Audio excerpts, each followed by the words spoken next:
Hey everybody and welcome. Today we're going to be doing a full tutorial for the new board game by Vital Lacerda called Lisboa, and we'll follow that with a full solo playthrough of the game so you can see exactly how it works. Of course, the playthrough is going to follow the tutorial, so going into the playthrough, by the time you get to it, you should have a pretty good idea of what's going on and how the game plays and how it works. You probably already know that this is a very heavy, crunchy game, but I'm going to try to distill its rules down to something that's relatively manageable. Obviously, in this tutorial, I'm not going to go through every detailed rule. That would be wouldn't really accomplish much, and we'd be here way too long. Instead, I'm going to leave you with a very clear idea of how the game plays, and then once you watch the solo playthrough, it should all start to click. If you know anything about Lisboa, you probably know that it is Vital Lacerda's magnum opus to board gaming.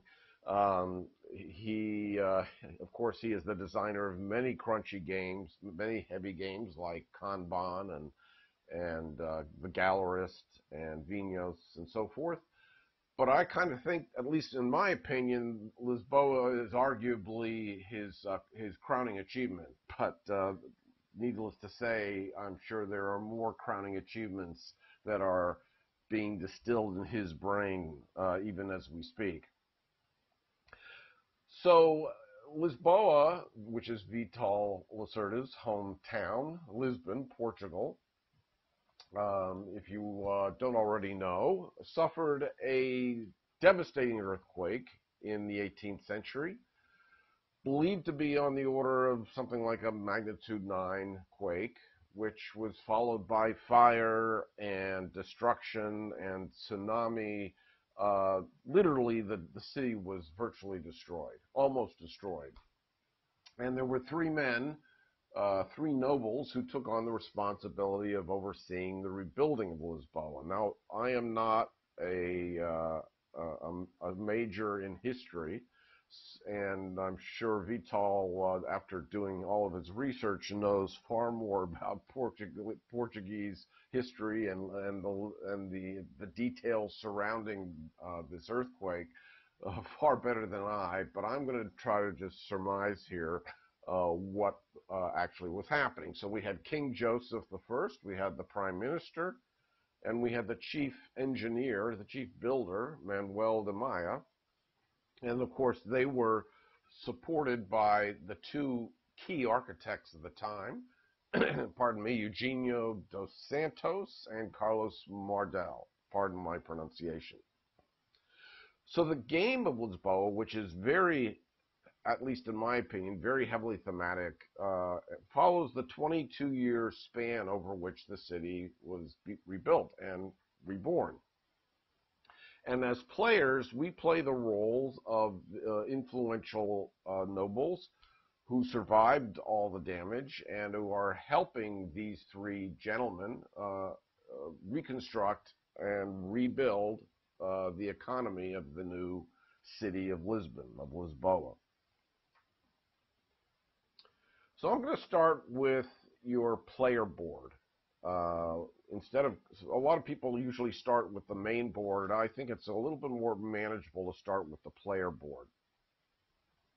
And as you can see, there are gaps in the player board at the top and the bottom, and you can play cards from your hand that you can tuck into those spaces, either at the top or the bottom of your portfolio. Your player board is also referred to as your portfolio, and I will be referring to it for the most part as that for the remainder of this presentation. But the two terms are relatively interchangeable. I think portfolio is intended to represent your business. In any event, you can have up to 3 cards tucked up at the top, and you could have up to 3 cards tucked up at the bottom. But you can't have 6 cards at any one time. In fact, at the start of the game, you're limited to only 2 cards in total. So you could have 2 cards on the top, 2 cards on the bottom, or 1 card on top and 1 card on bottom. And until you make further progress, you'll be limited to those 2 cards. But then later on, as you proceed through the game, that should bump up to 3 cards, and then to 4 cards, and so forth. It's possible to get all the way up to 6 cards, but by that time the game will be ending, and you probably won't have much time to take advantage of that. There are 4 resources in the game.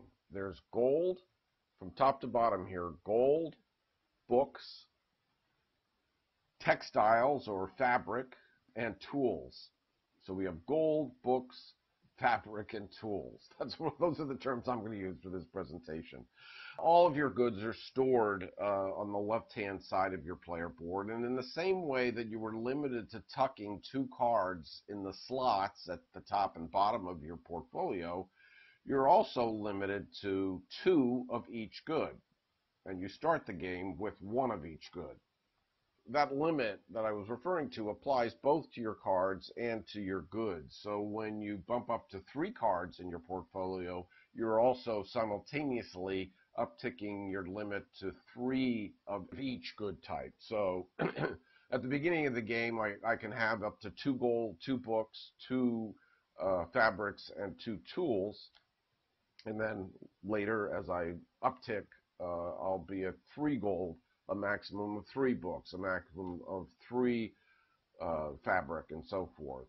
If you ever take in more goods than you can hold in your storage, then you just have to discard some goods that you don't want to keep.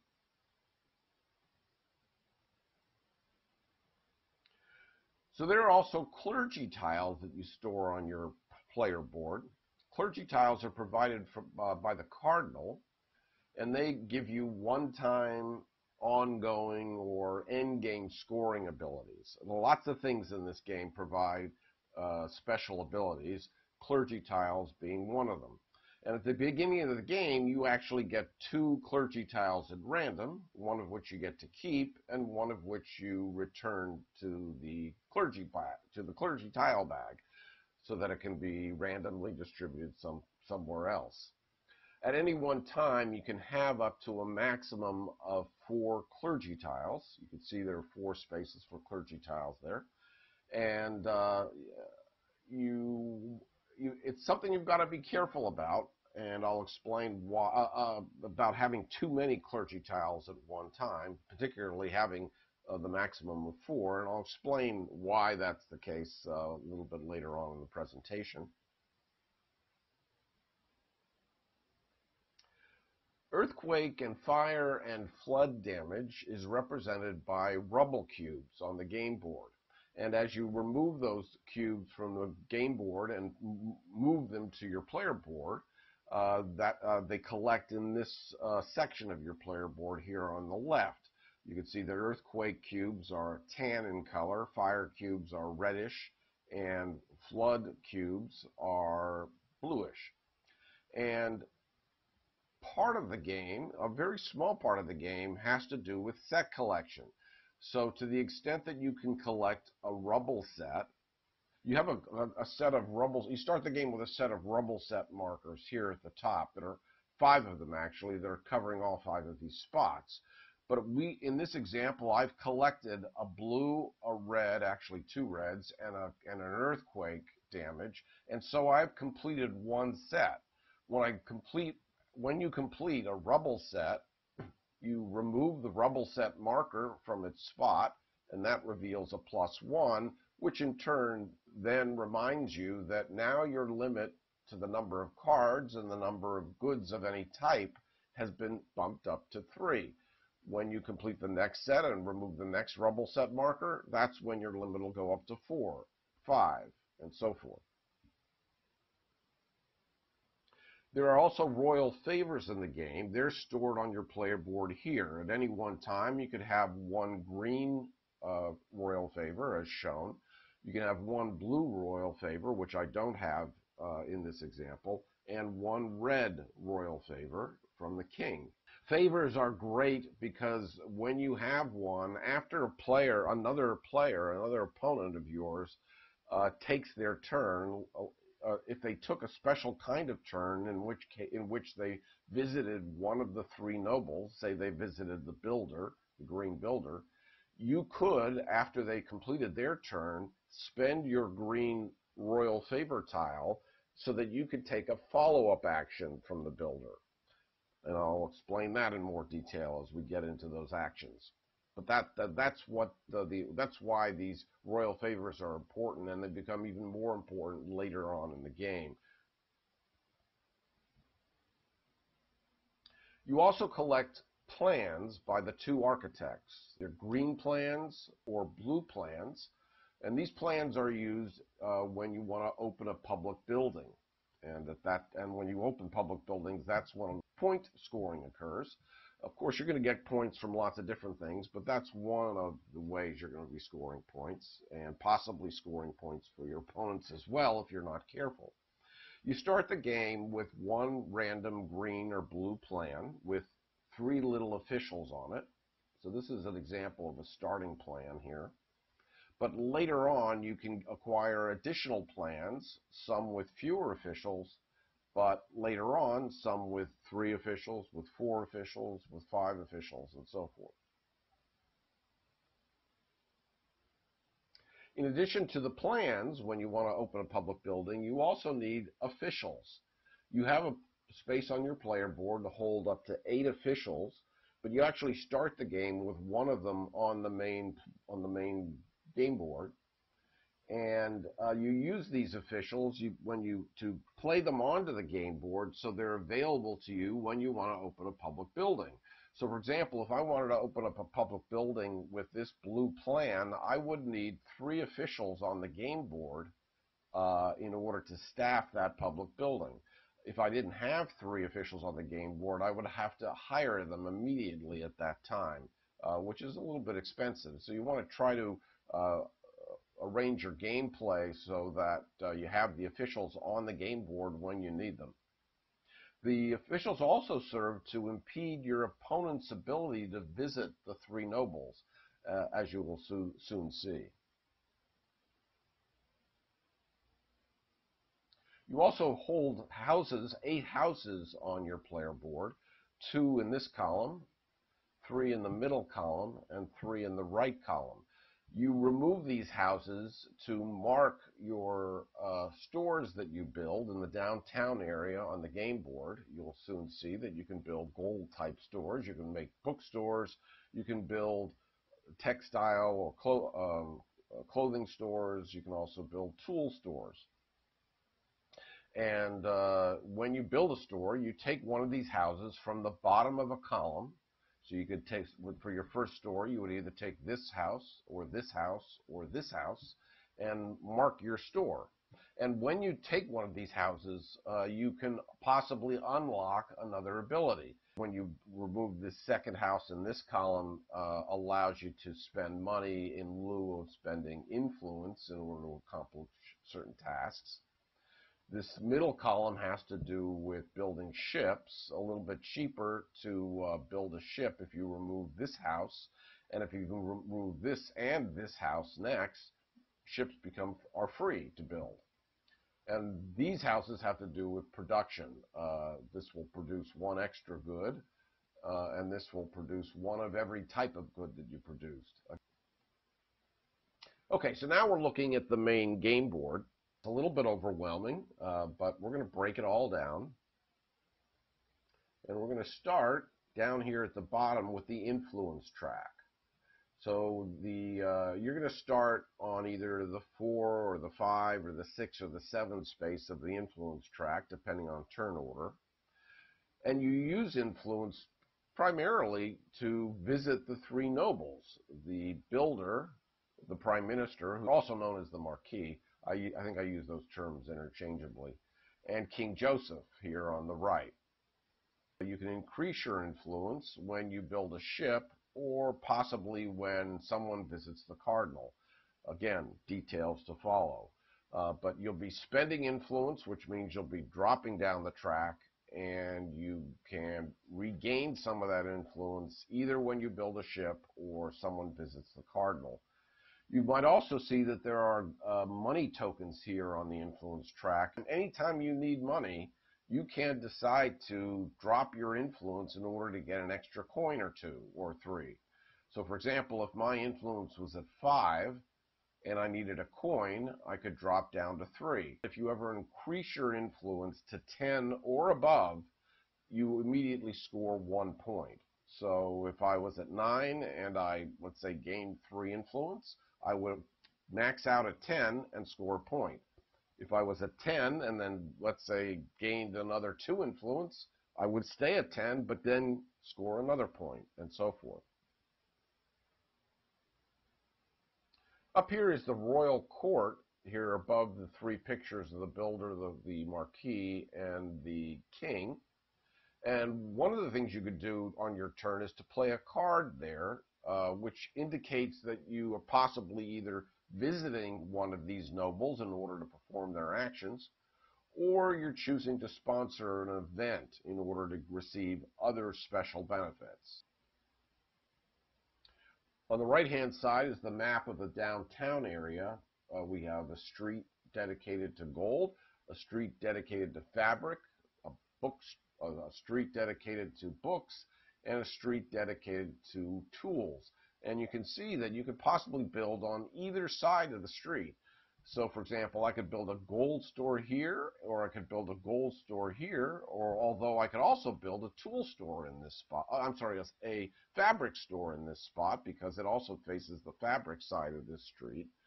I have never been to Lisbon, but I understand to this day that the streets are organized in this way. I think it was the king at the time of the earthquake who said, let's use this opportunity to completely reorganize the downtown area and give it some sense of order.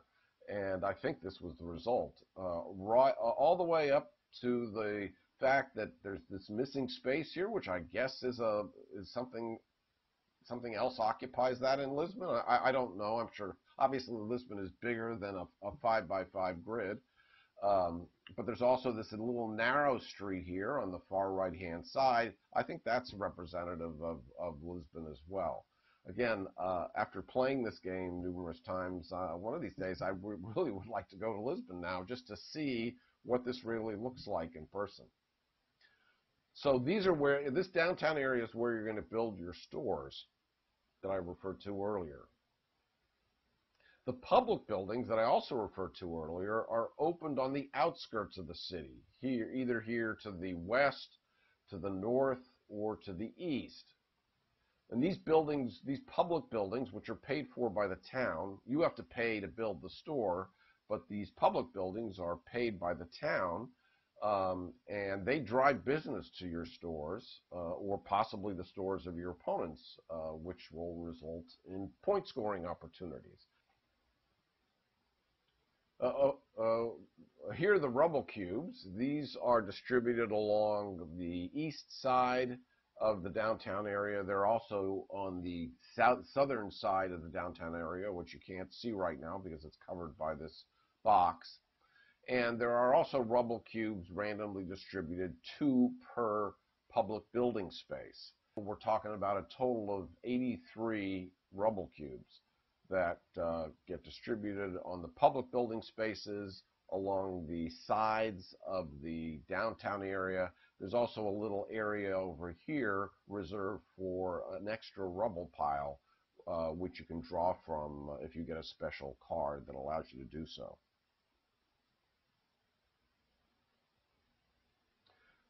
Down here in the middle on the bottom is the treasury track. It's an indicator of how well the economy is doing. When the economy is booming and the marker is higher up on the track, you need less influence to visit the nobles. You can see that's indicated by this -1 on this left side of these 2 spaces.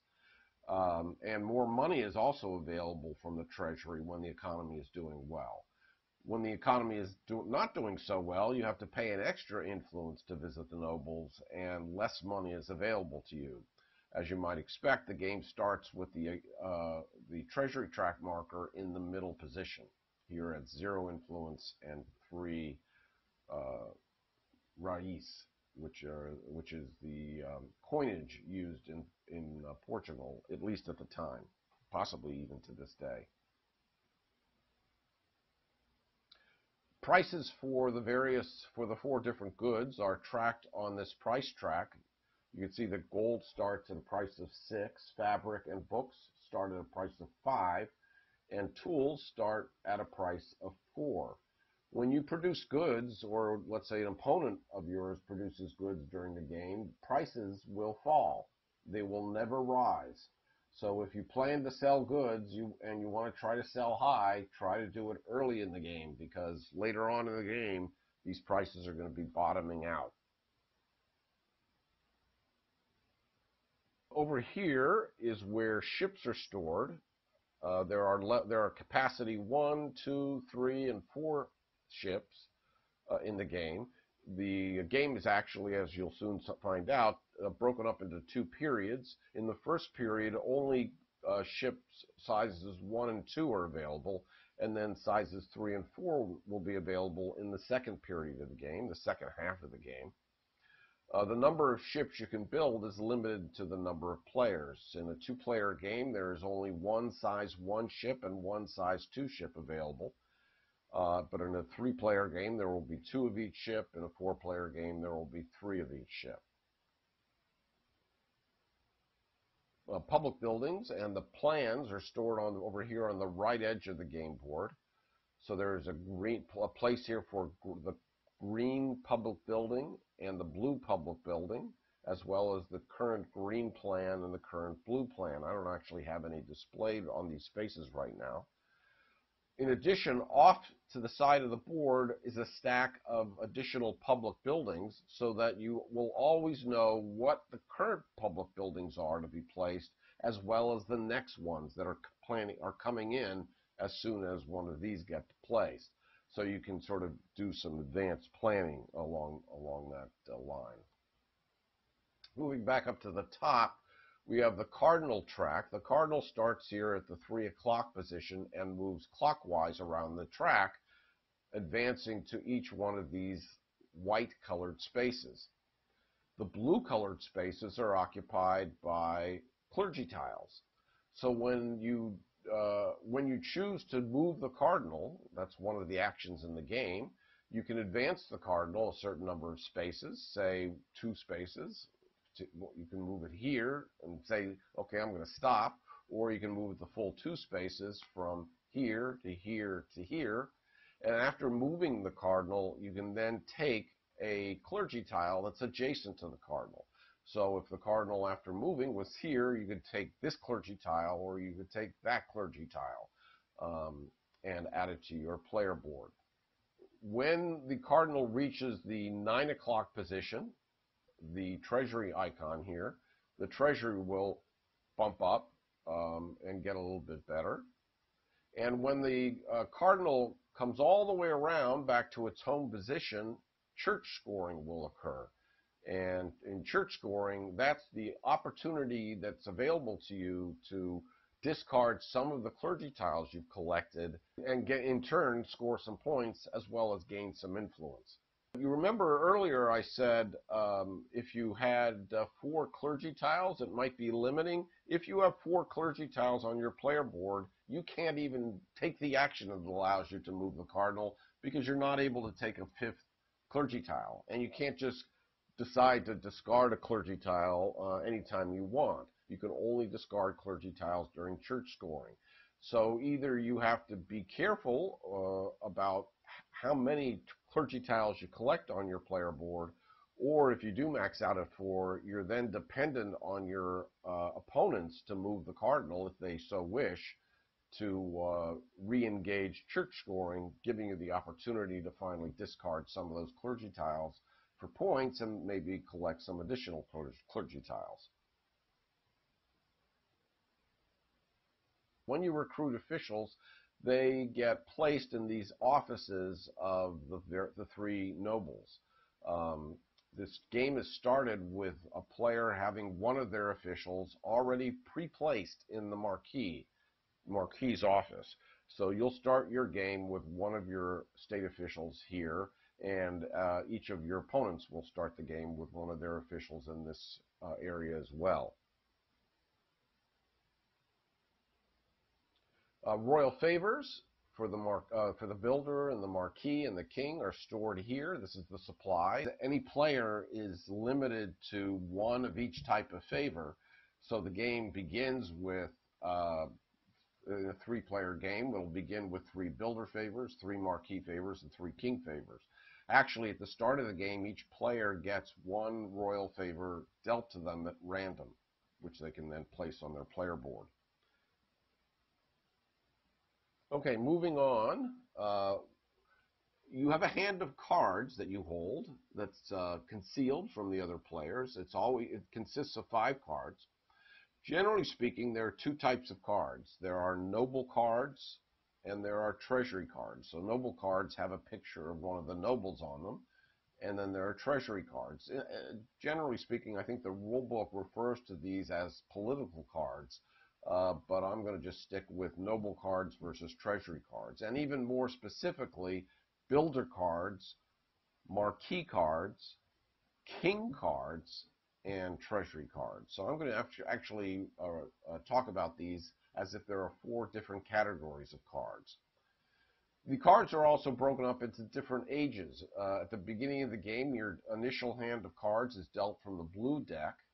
Over time and during the first period, as you need to refill your hand, you'll refill your hand with red cards. When you move into the second period of the game, you'll then introduce purple cards into your hand, possibly taking over your entire hand. And as you replenish your hand going forward, you'll replenish with brown cards. And each one of these ages of cards are better than the age that preceded them. And they all represent a different part of that 22-year time span that followed the earthquake.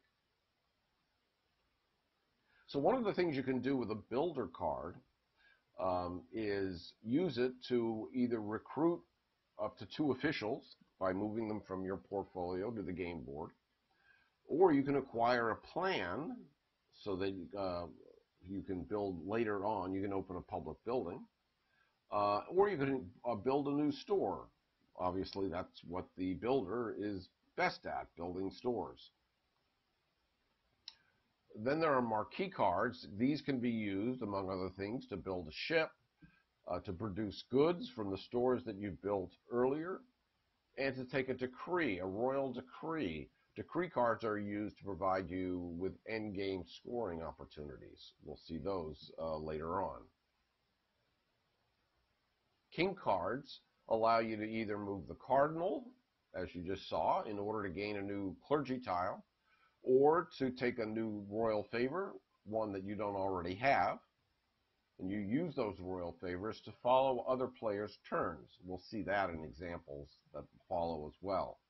Lastly, you can use king cards to open a public building. So you use the builder cards to possibly recruit officials onto the main board and to acquire plans. And then later on, when you play a king card, you can use those officials and those plans in order to open a new public building. Treasury cards can be used in several different ways. Generally, they can be used to get money from the treasury. They can be used to gain special abilities, which we'll soon see, and you can also play them to the royal court in order to sponsor events. You can see that lots of icons occupy these cards. All of these cards are multi-purpose cards, multi-use cards. Depending upon where they're played, you recognize some of the icons on the card, or you ignore some of the icons on the card. Okay, moving on. One of the things you can do on your turn is to tuck a card into your portfolio. So if you had noble cards in your hand, and remember your hand's going to consist of noble cards as well as treasury cards, You could tuck a noble card into the top of your portfolio and earn a special bonus immediately, which is shown at the bottom of the card.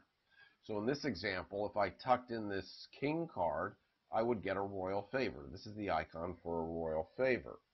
If I tucked in this marquee card, I would immediately be able to build a ship, assuming I had the necessary goods, because you usually spend goods in order to build ships. Noble cards that are tucked into your portfolio also can provide you with influence when a time comes that you're able to gain influence. For example, as I said earlier, you can gain influence when you build a ship or when church scoring occurs. So at that time, I might gain 1 influence from this card if it was tucked into my portfolio, and I'd gain 2 influence from this card if it was tucked into my portfolio. Remember, at the beginning of the game, you're limited to 2 cards tucked into your portfolio at any one time, but as you collect sets of rubble, that limit will be increased to 3 and then to 4 and so forth. You can tuck treasury cards into the bottom of your portfolio. When you do that, you gain money from the treasury, whatever the going rate is at the treasury, and then the treasury marker falls, making the economy a little bit worse off than it was previously. Once these cards are tucked into the bottom of your portfolio, they reveal a special ability that you can use as long as that card is present in your portfolio. So this card says that when I decide to sell tools, I can sell them at the current price plus 2. This card says that whenever I have to spend money, I can get a discount of 2 coins flat out. That's a pretty nice benefit. And you can see that's a purple card. That doesn't come up until later on in the game. So noble cards are tucked into the top of your portfolio. Treasury cards are tucked into the bottom of your portfolio. Noble cards give you an immediate bonus, an immediate benefit, and the possibility for future influence. Treasury cards give you an ongoing ability and money from the treasury when they're tucked. After you tuck a card into your portfolio, either a noble card to the top or a treasury card to the bottom, you then have a choice of either selling 1 or more of your goods to ships that may either be in your portfolio because you built one earlier, or a ship that might be in the portfolio of another player. But when you sell goods, you can move goods from your player board to a ship and get whatever the going rate is for that good in money. So that's another good way to earn money in the game. Like most games, money is very tight in this game. Instead, if you don't want to sell goods to ships, or if there are no ships available at the time and you can't sell goods to ships, then you can use goods to bribe nobles so that you can take one of their minor actions. Actually, in the rule book, I think this is described as trading with the nobles, and I think it was Rado maybe who first suggested that this was more like bribing them under the paying them under the table in order to get some special benefit. So this is one way to take one of the actions of the nobles by paying them a good to bribe them in order to take one of their 2 minor actions. You could do this up to 2 times, paying a good each time to take a different minor action. When you're tucking a card into your portfolio, you're either selling goods or you're bribing officials with goods. Since you can't take an action in the game that you wouldn't be able to perform, you are not allowed to tuck cards into your portfolio during your turn if you have no goods, because you have to have a good, at least 1 good on hand in order to do that, so that you can sell that good to a ship or use that good to bribe a noble. If you don't have any goods, you can't tuck a card into your portfolio. So having goods on hand is also an important part of the game. So what actions can you perform, and what kinds of goods do you have to use to bribe these guys? Well, the builder, you can bribe him with either a tool, naturally, he uses tools a lot, or a gold in order to recruit 2 officials. That's this minor action here at the top on this banner. Recruiting 2 officials means moving 2 officials from your player board into 2 different offices on the game board. Alternatively, you could bribe the builder with a tool or a gold in order to acquire a plan, as represented by this icon. So these are the 2 minor actions for the builder. You can bribe the marquis with either a book or a gold. He is very educated, I suppose, reads a lot of books. Then you can choose to either build a ship. So that's one way to build a ship. As you saw earlier, you could also possibly build a ship if you're lucky enough to get a card that allows you to build a ship. Or you can use the marquis's minor action to produce goods from stores that you previously built. Obviously, if you haven't built any stores yet, then when you're bribing the marquis, you'd have to use it to build a ship. Ships require goods to build, so you'd have to have more goods. So you wouldn't even be able to do this action if you either didn't have a book, or you didn't have a gold, or you didn't have enough goods on hand to build a ship, or you had no stores that allow you to produce goods. All these things are interdependent in this way. The king, not surprisingly, wants either a fabric, you might think you're giving him silk, or a gold, and he will either allow you to move the cardinal up to 2 spaces to take a new clergy tile. But you can't do that if you already have 4 clergy tiles on your player board. Remember I said that earlier. Alternatively, he would allow you to take a royal favor. Remember, you're limited to one of each one of the 3 types of royal favors.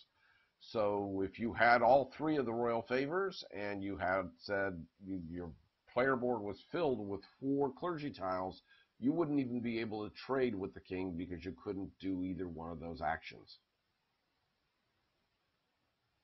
Okay, if you don't want to tuck a card into your portfolio on your turn, then alternatively you can choose to play a card to the royal court in this space up here. And you do that by spending influence to visit one of the nobles. So how much influence do you have to spend to visit these nobles? Well, it's the sum of the amount of influence currently shown on the treasury track. So if the treasury if the treasury marker were at this position on the track at the time you wanted to visit a noble, you would have to spend +1 influence. In addition to that, you have to spend 1 influence for every opposing official that's in that noble's office who is blocking your ability to get to that noble in order to get some favors or some abilities or actions from them. So, for example, if the purple player wanted to visit the marquis, he or she would have to spend 1 + 1 + 1 + 1 or 4 influence in order to get by and get in to see the marquis and be able to take his actions. It would obviously be cheaper to get to see the builder. The purple player would only have to spend 2 influence to get to the builder, 1 from the treasury track, 1 for this opposing state official, and he would have to spend 3 influence in order to get to see the king, 2 for the 2 state officials who was blocking his way, and the extra 1 from the treasury track. When you play a builder card to the royal court, you get to perform one of the builder's 2 minor actions, or neither if you so choose, or can't. That's optional. And remember, the 2 minor actions for the builder are either to recruit 2 officials or to acquire a plan. And you're never limited on the number of plans, so chances are there's always going to be a plan available in the supply for you to take. If you wanted to take one of the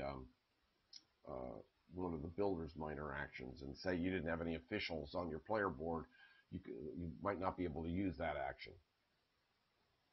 After that, after taking one of the minor actions, you must take the major or the main action. The main action of the builder is to build a store in the downtown area. So in order to play a card to the royal court, in order to play a builder card to the royal court, a card that has the green builder's image on it, you have to have the money available in order to build a store. Remember, building stores can be an expensive proposition, depending upon where you build them. When you play a marquee card to the royal court, you can perform optionally one of his two minor actions, either building a ship or producing goods, and then you must take his main action, which is to take a royal decree. Decrees provide you with endgame scoring opportunities. We'll see examples of those in a future slide. Finally, when you play a king card to the royal court, you can either move the cardinal 1 or 2 spaces and take a clergy tile, as we described earlier, or you can take another royal favor that you don't already have, but then you must open a public building. And remember, that doesn't specifically cost you money because the town pays for the public building, but you do have to staff the public building with officials. And if you don't have the right number of officials, you might have to hire them on the spot. And to hire them, you might have to spend money, or alternatively, you can always spend influence to get some extra money if need be.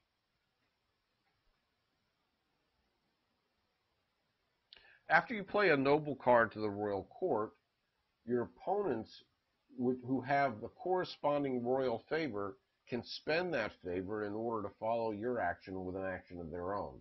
They would also have to spend the influence necessary, but then they would be able to take one of the noble's 3 actions, whereas you had the opportunity to take one of the 2 minor actions and do the main action.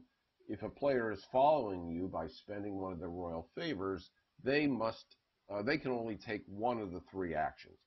So again, let's go back to this example where you were visiting the marquee and you were purple and you paid 4 influence to visit the marquee, and then let's say you chose to I don't know, build a ship, and then you chose then you had to take a decree card from the decree display. After you completed your turn, you go around in turn order and say, I'm the next player in turn order, and I happen to have a marquee royal favor in my possession on my player board. I could spend that royal favor, returning it to the game board. I would have to spend, if I were yellow, I would have to spend 3 influence in order to visit the marquee. 1 for the treasury track, 1 for the purple official, 1 for the green official. I don't have to spend influence, of course, for my own 2 officials. And then I would be able to take one of the 3 actions available, either building a ship, producing goods, or taking a decree. Then other players in turn would be able to follow if they had the right royal favor, and then finally play would then proceed to the next player in turn order. If you're not playing a noble card to the royal court, then you're playing a treasury card to the royal court. And to do that, you have to spend money to the treasury at whatever the going rate is. So in this example, you could pay 2 coins, 2 rais, in order to play this card to the royal court. That's called sponsoring an event. And when you use a treasury card to sponsor an event, you ignore the icons at the top, you ignore the icons at the bottom, and you perform the action that's in the middle. So in this example, if I played this treasury card to the royal court and spent the 2 coins necessary, I could then either build a store or open a new public building, one or the other. The advantage of sponsoring an event in this way is that I paid some money. That's the disadvantage, but the advantage is that my opponents can't use their royal favors to follow my action. They can only use royal favors to follow my action when I actually visit the royal court by playing a noble to the royal court, not by playing a treasury card to sponsor an event. So let's talk about these 6 different minor actions of the various nobles. The first one being the recruit official action available to you from the builder. When you recruit officials, normally this action allows you to recruit up to 2 officials from your player board. They have to go into different nobles' offices. Now, normally if you have 2 officials available to you, then you'd want to play both of them. But if you only had one left, then that would be the one you'd have to play somewhere to the one of the offices. Remember, if you're recruiting multiple officials, then you have to recruit them into different offices. It's possible to fill an office with officials, in which case you're bumping some of them down to this lower area called the plaza. There are only 5 spaces available for officials in the main office. That limits the amount of influence that a player would have to pay in order to see any one of these nobles, to visit one of the nobles. Since there are 5 spaces there, then I suppose at max they would have to spend 5 influence for opposing officials blocking their way, plus 1 if the treasury was at the bottom of the track. So that's the worst amount of influence you'd have to spend in order to see one of these officials. Remember, you also use officials not only to hinder or impede your opponent's ability to visit these nobles by causing them to spend additional influence, but you also use these officials to staff public buildings, which you might open later on.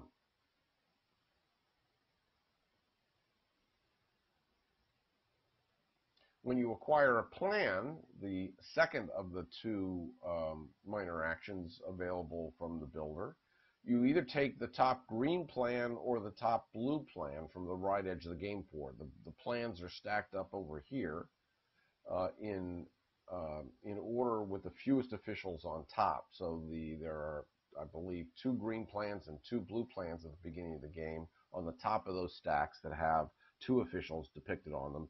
Below those are 2 plans that have 3 officials. Below those, 2 plans that have 4 officials, and so forth. So you have to spend more and more officials as the game proceeds. But the initial plan that you get for free at the start of the game has 3 officials on it. So when you first acquire a plan using this special action, you might be able to snag an official that requires 1 fewer official in order to open a public building.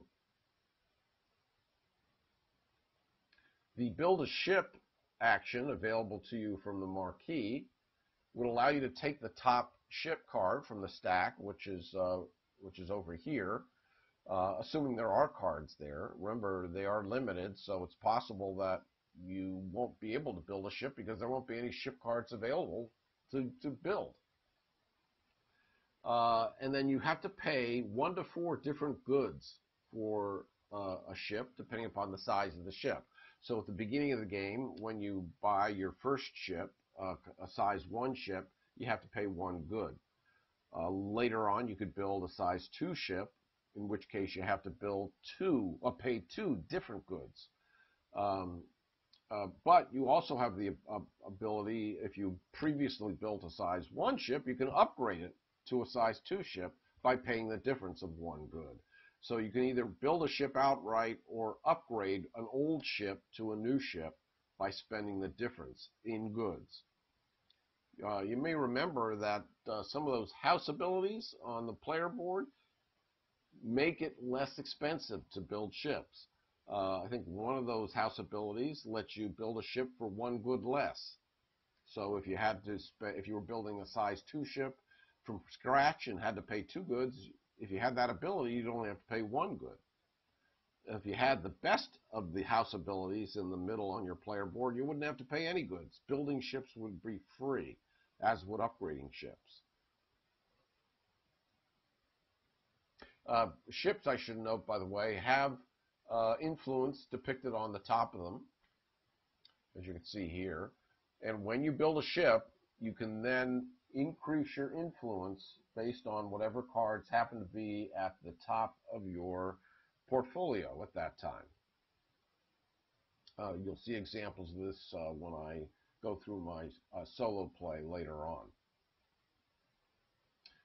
Those ship cards are tucked into the top of your portfolio, therefore they count against your limit. So at the beginning of the game, you might be limited to having one noble card, say, and one ship card, and that would be it until you completed your first rubble set.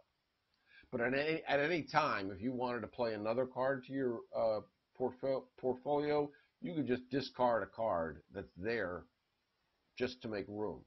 So again, if you were limited, in this example, if I had a noble card and a ship card, and I wanted to play another card in my portfolio, but I was limited to 2 cards, I could get rid of the ship or get rid of the noble card in order to make room. The second action available from the marquee is the ability to produce goods. When you produce goods, you take 1 good from each of the stores that you've built. If you had a gold store in the downtown area that you built, you'd take a gold from that store. If you had a fabric store, or let's say you had 2 fabric stores, you'd get 2 fabric resources from those stores. You are limited, again, as I said, by the capacity of your storage. So at the beginning of the game, you're limited to holding 2 of each type of good, but later on, that'll increase to 3 and 4 and so forth. And of course, for each type of good you add to your portfolio, the price of the good drops by 1. So let's say I produced 2 fabrics because I had 2 fabric stores.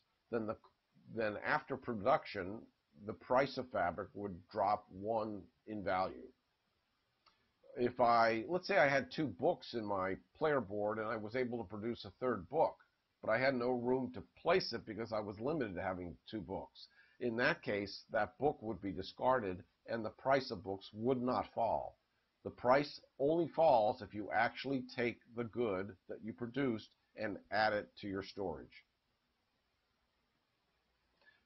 The first of the 2 minor actions available from the king is to move the cardinal. You advance the cardinal clockwise around its track 1 to 2 spaces. Remember, the cardinal moves on the white spaces of the track. And then after you've completely moved the cardinal, you then take one of the 2 adjacent clergy tiles.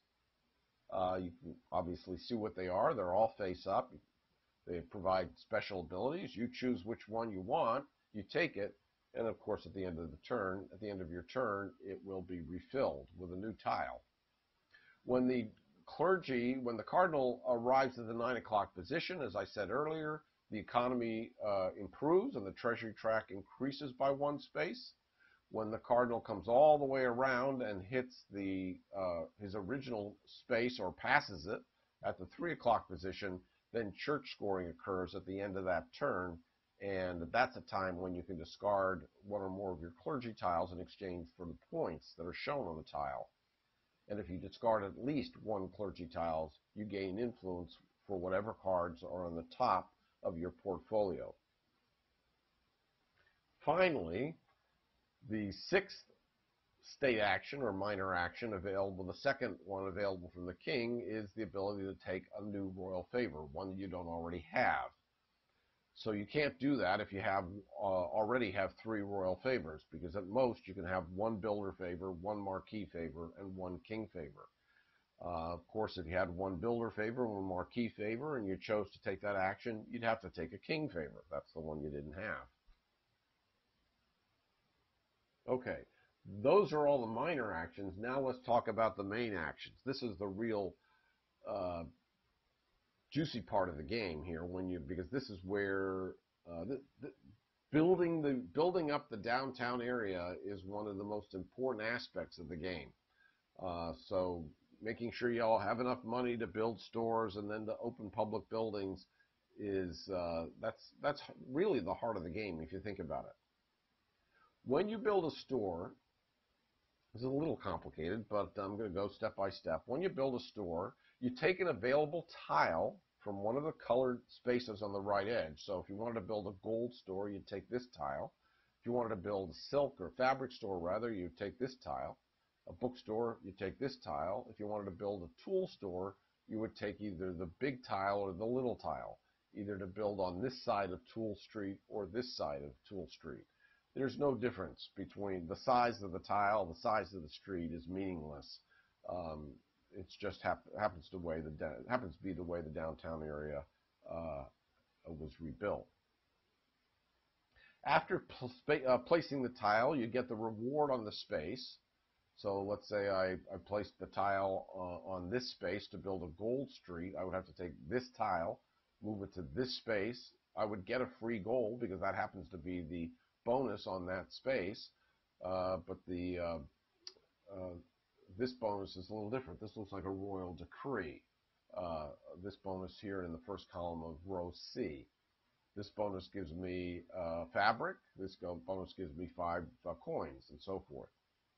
After you get the reward, you place the store on the street, and then you get to take one of the rubble cubes from either the bottom of the column or the right of the row in which you placed the store, and then you have to pay for all the rubble that remains in those spaces. And that, along with the cost of the whatever the treasury happens to be, dictates the cost of building that store. I'm going to actually show you a very specific example on the next in a moment. So stand by. I know this is a little bit confusing.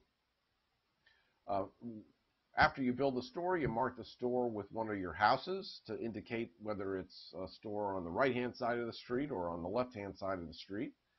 And then you could possibly score points for that store if there are public buildings to the east or the north or the south of the store that you built. So that's a lot to digest. Let's take a look at a very specific example. Suppose I wanted to build a fabric store in this empty space here. Of course, you can't build a store in a space that's already occupied by another store. But let's say I wanted to build a fabric store. I would take this tile, the fabric tile, move it to this space on the downtown area. And the icon here is the icon for getting a royal favor. So the first thing I would do is I'd gain a royal favor.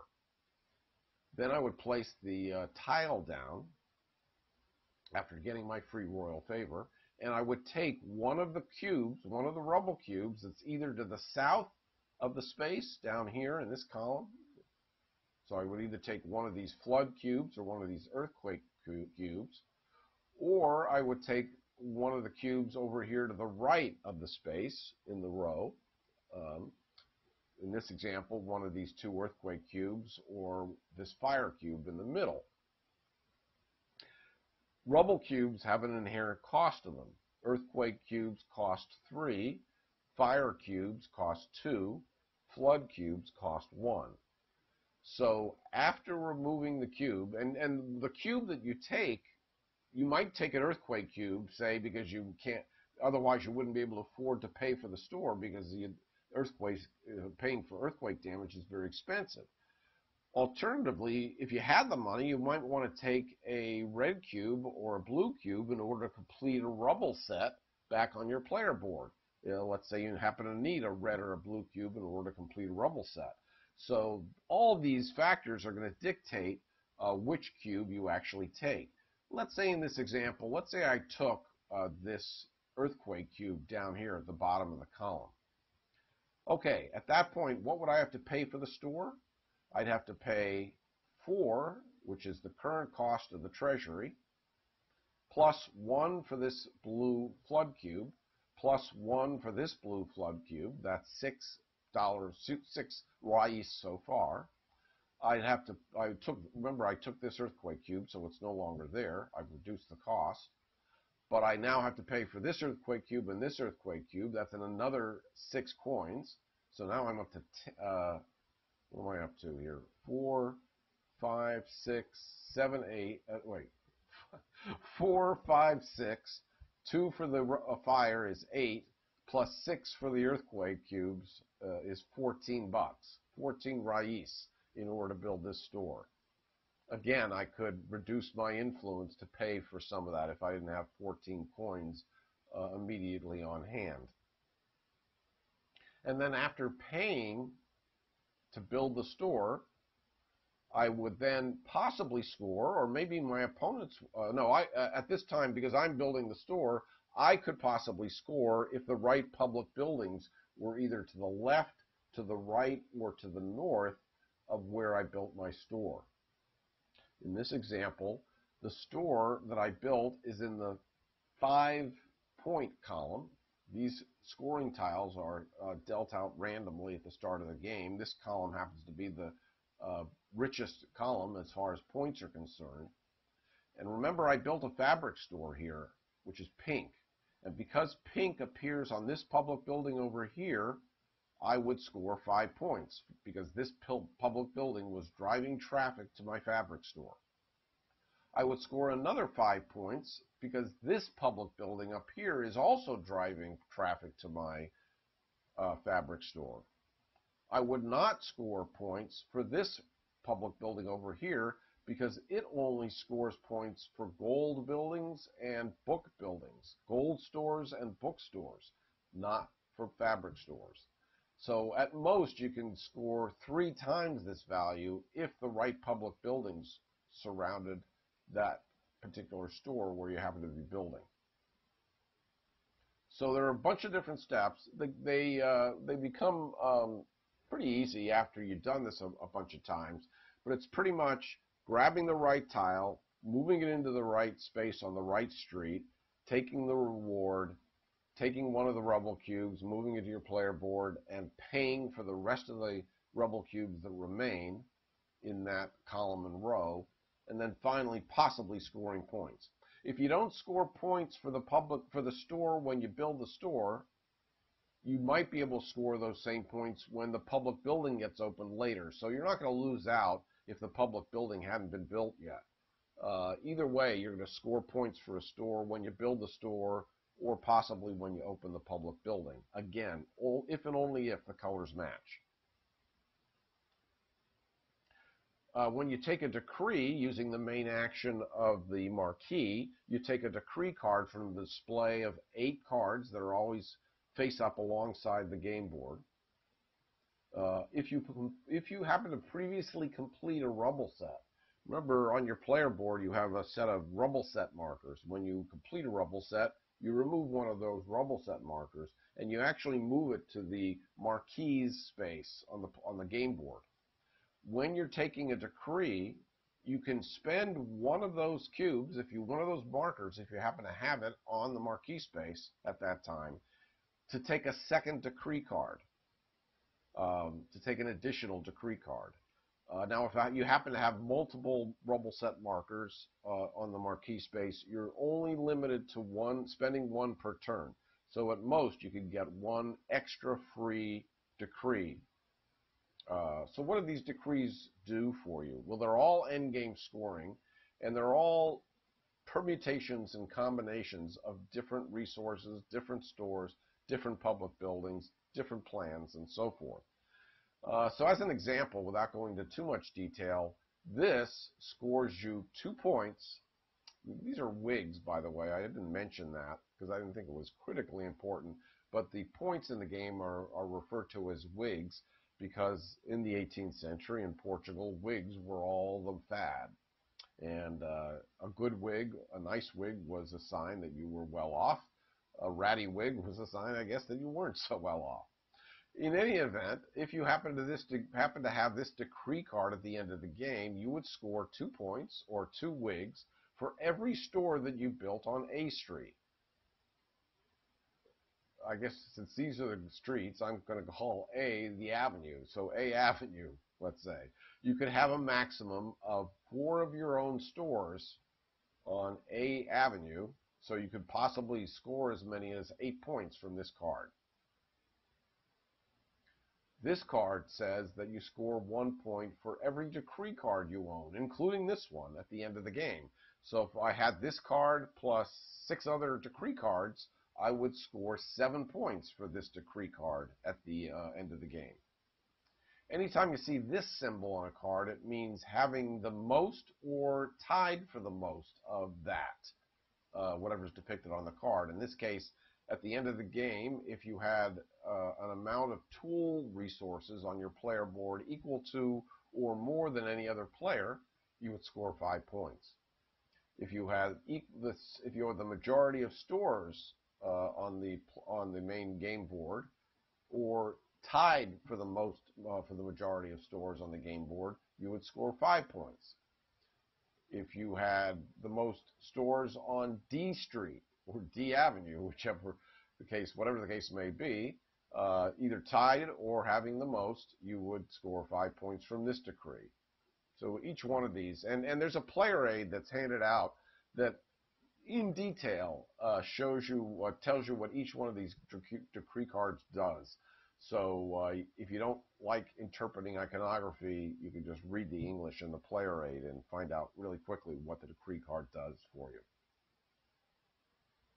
Lastly, when you open a public building using the main action of the king, you use one of your plans. You couple one of your plans, either a green plan or a blue plan, and place the public building from over here on the player board that matches the color of the plan you're using onto an empty space along the outskirts of the downtown area. So you could place it here, you could place it over here, or you could place it over here.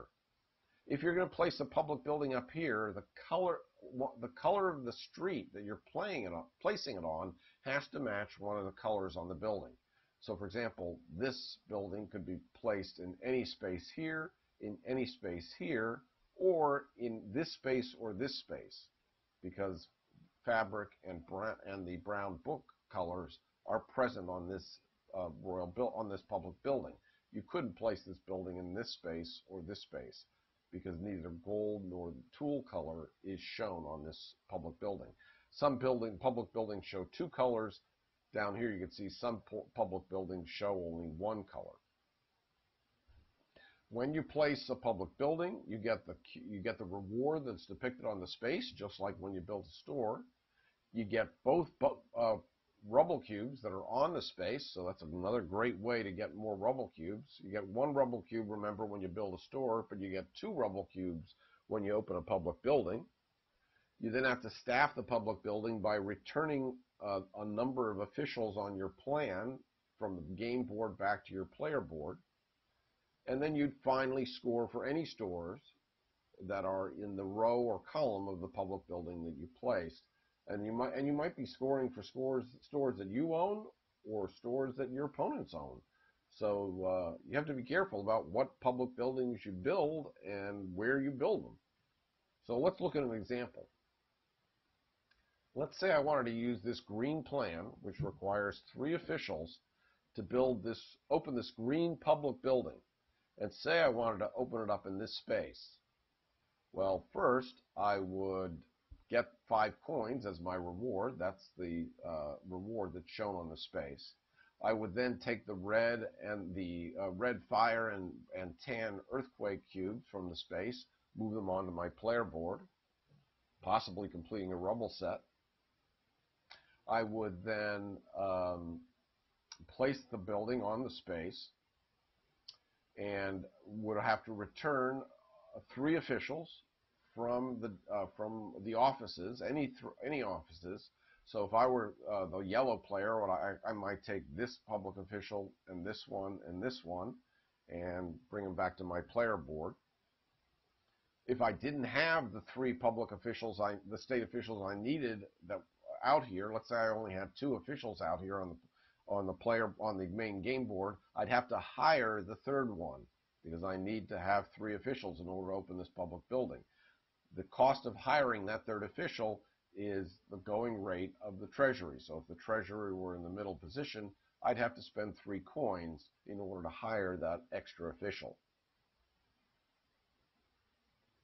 Finally, I would score for any stores in the row, or if I place the public building up here in the column, that existed in line with that public building. So in this example, I'm opening a public building that has pink fabric and brown books depicted on it. Therefore, this store would not score when I open this public building because it's gold. It's a gold store. This store would score for purple because this color of fabric is on the color of this public building. This guy would score 5 points for this store. This store is a bookstore that's on the book street side of the street. And because books are depicted on this building tile, orange would score 3 points for this store. Lastly, purple would not score for the tools over here, the tool store over here, because tools aren't depicted on this public building. So hopefully in this example, I was opening this public building and I was purple, because I would be scoring 5 points, while my opponent, orange, would only be scoring 3 points. Maybe that was the best I could do. Although, if I happen to have a blue plan instead of a green plan, I might want to play the blue plan instead, because then I could use this public building. This public building only has fabric depicted on it. Therefore, only my fabric store would score, and orange would not score for his stores. When your turn's finished, you remember you've played a card. You've either played a card by tucking it into your portfolio, or you played a card to the royal court, so you're left with a hand of 4 cards. You restore your hand to 5 cards by drawing one of the cards from one of the 4 decks on the game board. Because these decks are broken out by type, there's a builder deck, a marquee deck, a king deck, and a treasury deck. You have the option of choosing whatever type of cards you want to have in your hand. So if you say don't have any builder cards in your hand and you're thinking of visiting the builder on your next turn, you'd want to take a builder card. If you had the right card, but you said, oh, I might like this, I might want to get this free plan, if I tuck this builder card into my portfolio on my next turn, maybe that's an incentive to take this builder card. Remember I said the game is divided into 2 periods, the first half of the game and the second half of the game. The first half, the first period, ends at the end of the turn, in which 3 of the 4 red decks are emptied. So 3 of these decks have been emptied out. And when these decks are first placed on the game board, there's 5 cards on each one of the decks. So that gives you a sense as to how long it will take for these decks to get emptied. It's more likely that the first half will end because a player will have completed 2 rubble sets. So you have control over how soon the first half of the game ends by, let's say, hesitating or not hesitating to complete your second rubble set, or by taking a card that empties the 3rd deck, or not taking a card that empties the 3rd deck. So there's a little bit of control over how soon the first period ends.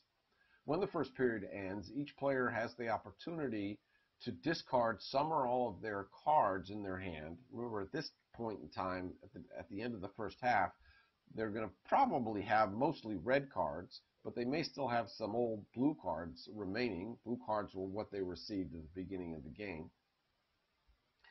When they discard these cards, for one of each type of noble card that they discard, they can gain the reward shown at the bottom of the card. So if I was, say, discarding 2 builder cards, one of which showed acquire a plan, and the other of which showed build a ship, I could choose to either build a ship or acquire a plan using those builder cards that I discarded.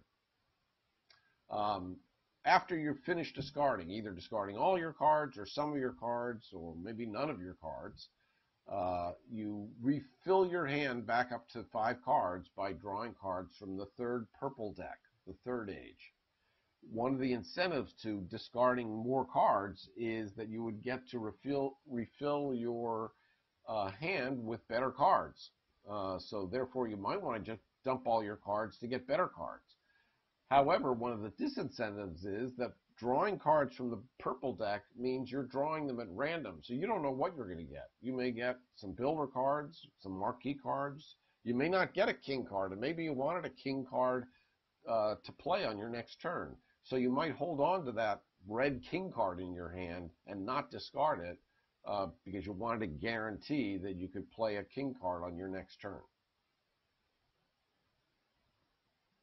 After everybody discards and refills their hand, any remaining red cards on the game board are removed, and the 20 brown cards in the game are placed.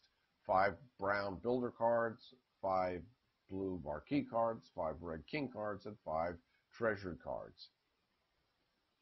Those are the best cards, obviously, the later age. Finally, the end of the game is triggered when 3 of the 4 brown decks is emptied, or one player has completed 4 rubble sets on their player board. You finish the first round, then you play one final round. You know who was the starting player, so that's how you know what round when a round ends. And then you proceed to endgame scoring. And during endgame scoring, I'm not going to go into all the details of endgame scoring, but suffice it to say that you're going to score for the ships in your portfolio. You're going to be scoring for completed rubble sets. You also score for completed rubble sets at the end of the first half, if I didn't already mention that.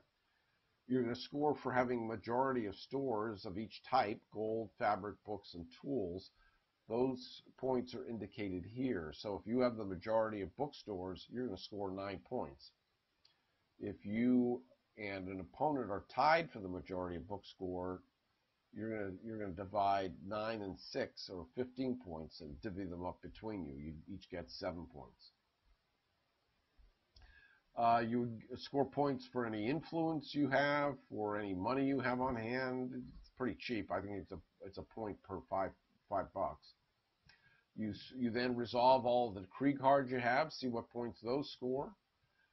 You score for having majority of state officials that were used to staff public buildings. So you would go through all of your completed plans on your player board, count up the number of officials depicted on those plans, and whoever had the most would score, I believe, 15 points. And whoever had the second most would score 10 points. And whoever had the third most would score 5 points. Those points would be different in a 2-player game. Wow, okay. I don't know how long that took, but I'm sure it took a while. So hopefully that gives you a really good idea of how the game of Lisboa is played, or at least it gives you a sense of how the game of Lisboa is played. Now we're going to play the solo playthrough that I promised, and using the official solo rules of the game, in which case you're playing against a dummy player, an AI player named Lacerda. Well, actually, Lacerda is no dummy. Lacerda is actually a genius in my book. So we'll call him the AI player, and he follows a predictable pattern of performing specific actions. You'll see how that works. But you should be able to see, after I play this solo tutorial, exactly how all these rules that I just described are truly put into action. So let's move on to the solo game now. You're immediately going to notice that I'm going to be doing this on my computer instead of using my components. This is such a sprawling game that it's going to be far easier to do it this way. And if you've watched any of my videos previous to this, you know that I like to do this for some of my favorite games. I like programming them on a computer so I can more easily play them, especially when I'm playing solo, obviously. On the computer, a lot easier to set up, a lot easier to get a game in, and so forth. Of course, it goes without saying that I write these programs for my personal use. They are not available to you, the public, for obvious reasons, copyright among them. I don't think Eagle Griffin Games or Vital Lacerda would be happy if I just started distributing this, although I will say that one publisher, Chip Theory Games, saw the video and the programming I did for their game Too Many Bones, and they did hire me to provide it free of charge to everybody on Board Game Geek.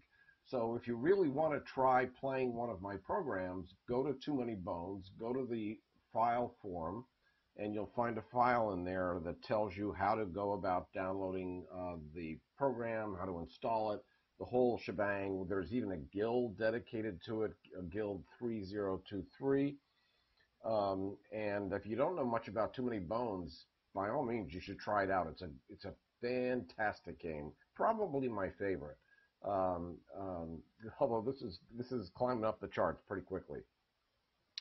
Okay, so anyway, I've set this up for a solo game, and my name is Larry, so I'm set up there as player one. Lacerda is the AI player, as defined by the solo rules, so his name will change automatically instead of being player two.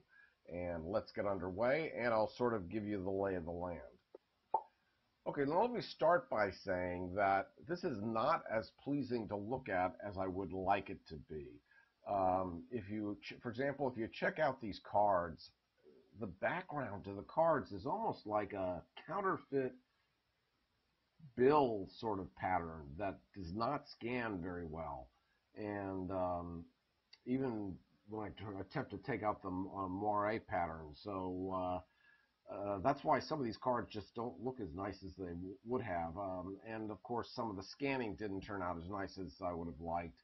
But everything's still legible and readable, and you'll still understand and be able to follow exactly what's going on. The player board is still, for the most part, the player board. The main board is still, for the most part, the main board.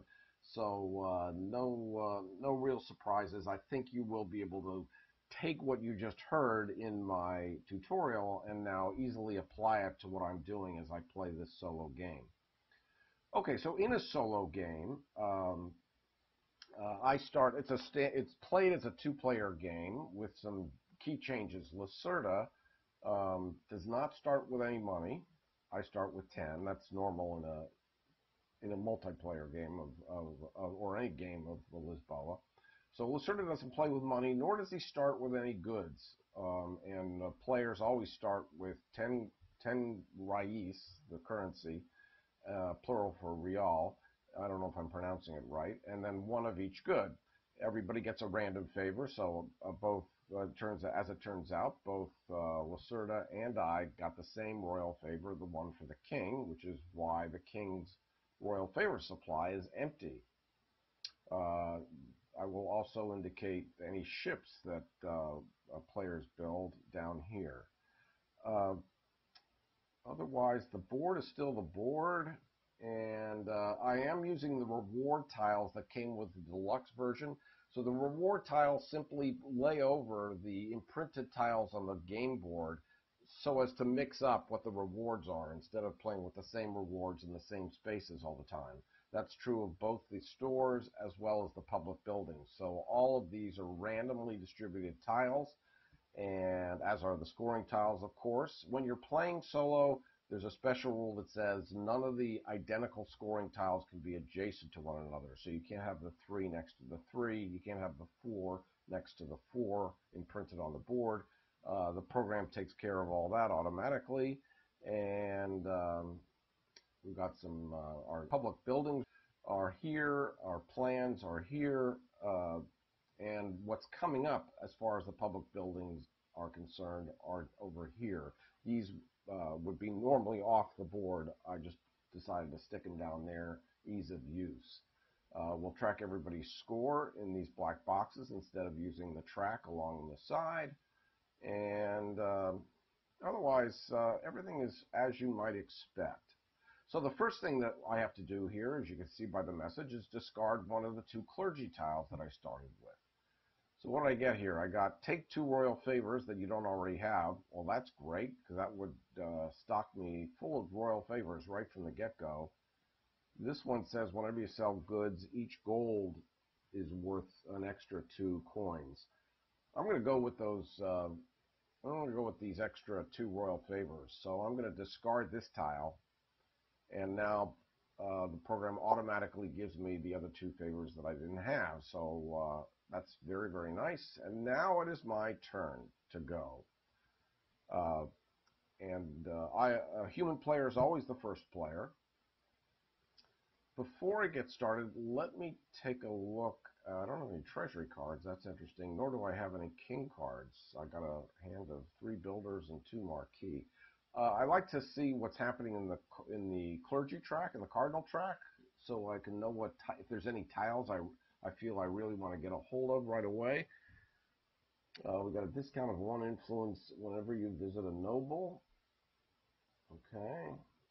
Get a discount of 2 influence to visit or follow a visit to the royal builder. So that's a slightly different version of this tile.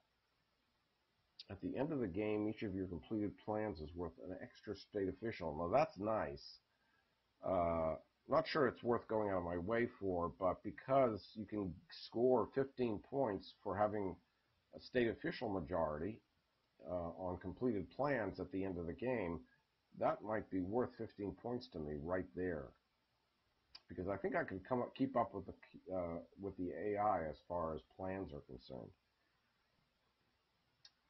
All right, so what do we have here? Oh, now as far as Lacerda is concerned, we can predict what he's going to do. He has a token here that will move prior to his next turn. So this is going to move to the right, and he is going to visit the king. He will perform the lower of the two state actions based on the appearance of this token, which is also randomly assigned.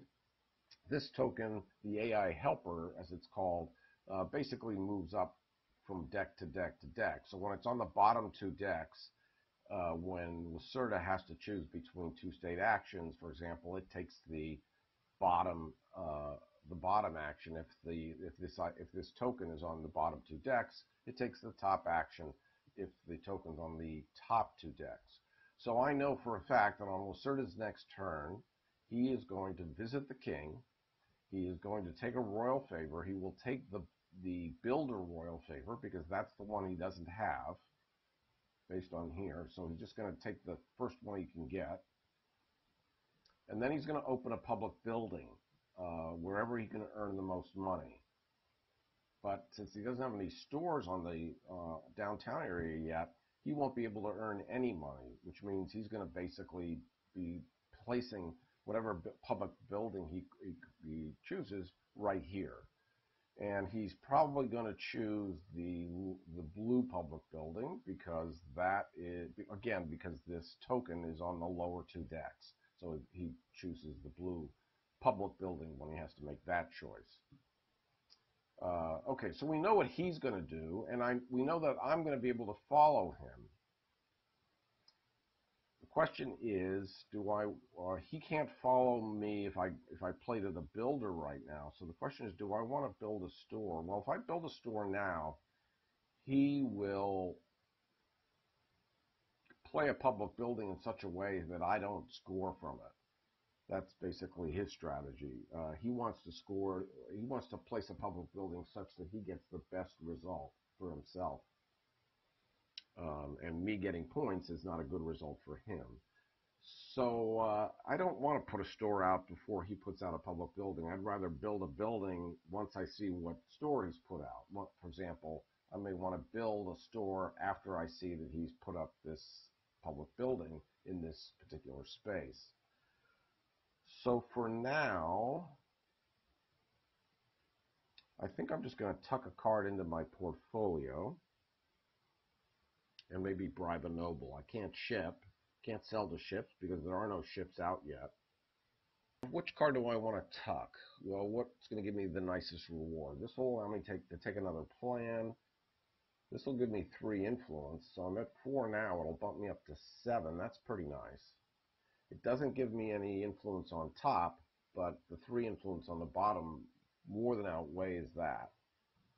I think that's probably going to be my best bet. This just gives me 1 official. This gives me 2 influence on top in exchange for paying a coin, and I don't need royal favor. So it looks like this is the card I'm going to play. So remember, noble cards have to be tucked into the top of your player board. So I'm clicking and dragging this. You may not see the click and drag. My video program doesn't always pick that up, my video recording program, but you'll see the result as soon as I release my finger from the mouse button. Okay, so I get my 3 influence automatically. I bump up from 4 to 7. And now I have to decide what goods do I want to give up in order to do which actions.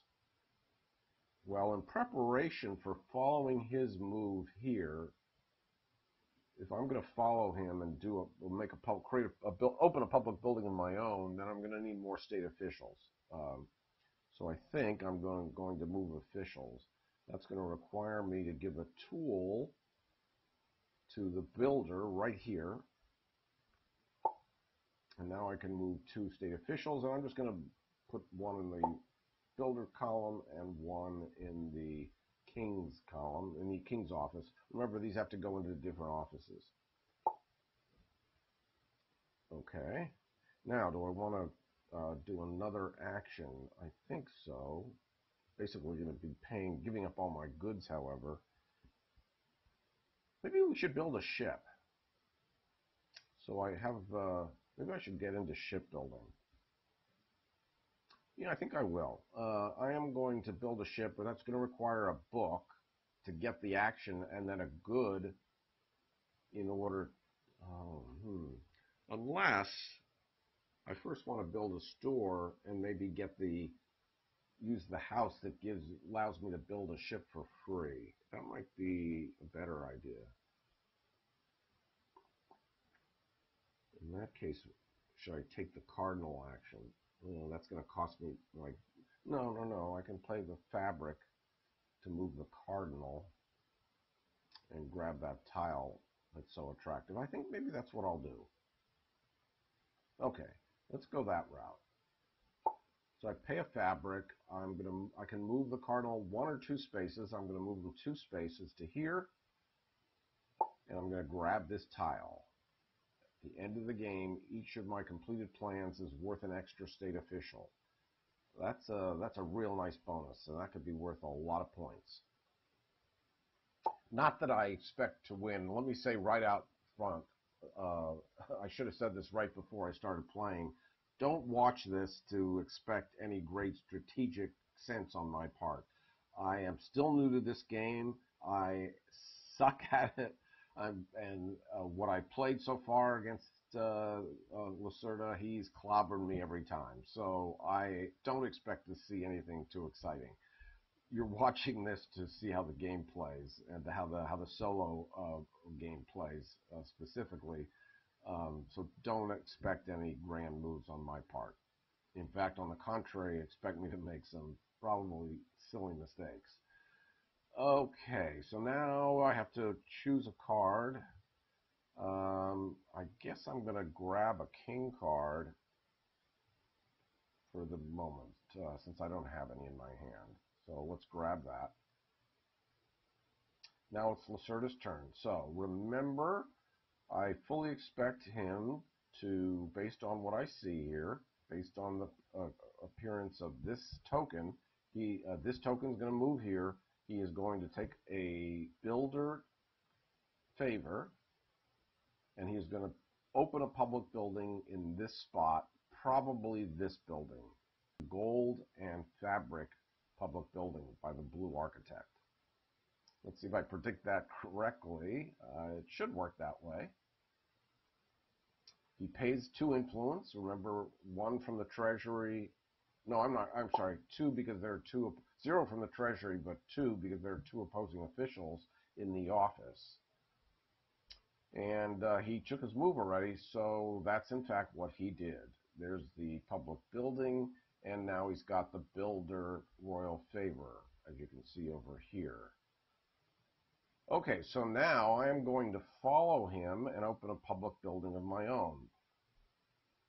So I have to pay 1 influence because I have only 1 opposing official, the yellow one, in that office.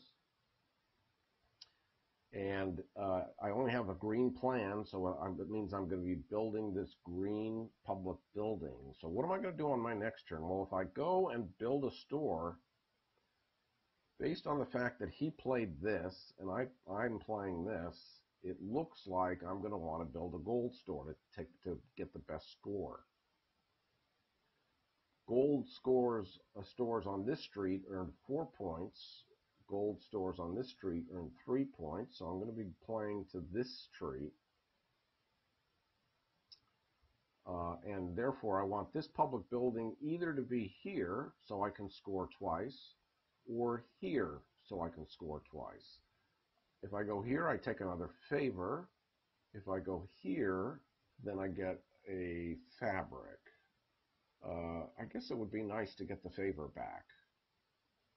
Here I get 2 fire rubble. Up here I get a mix of a flood and an earthquake.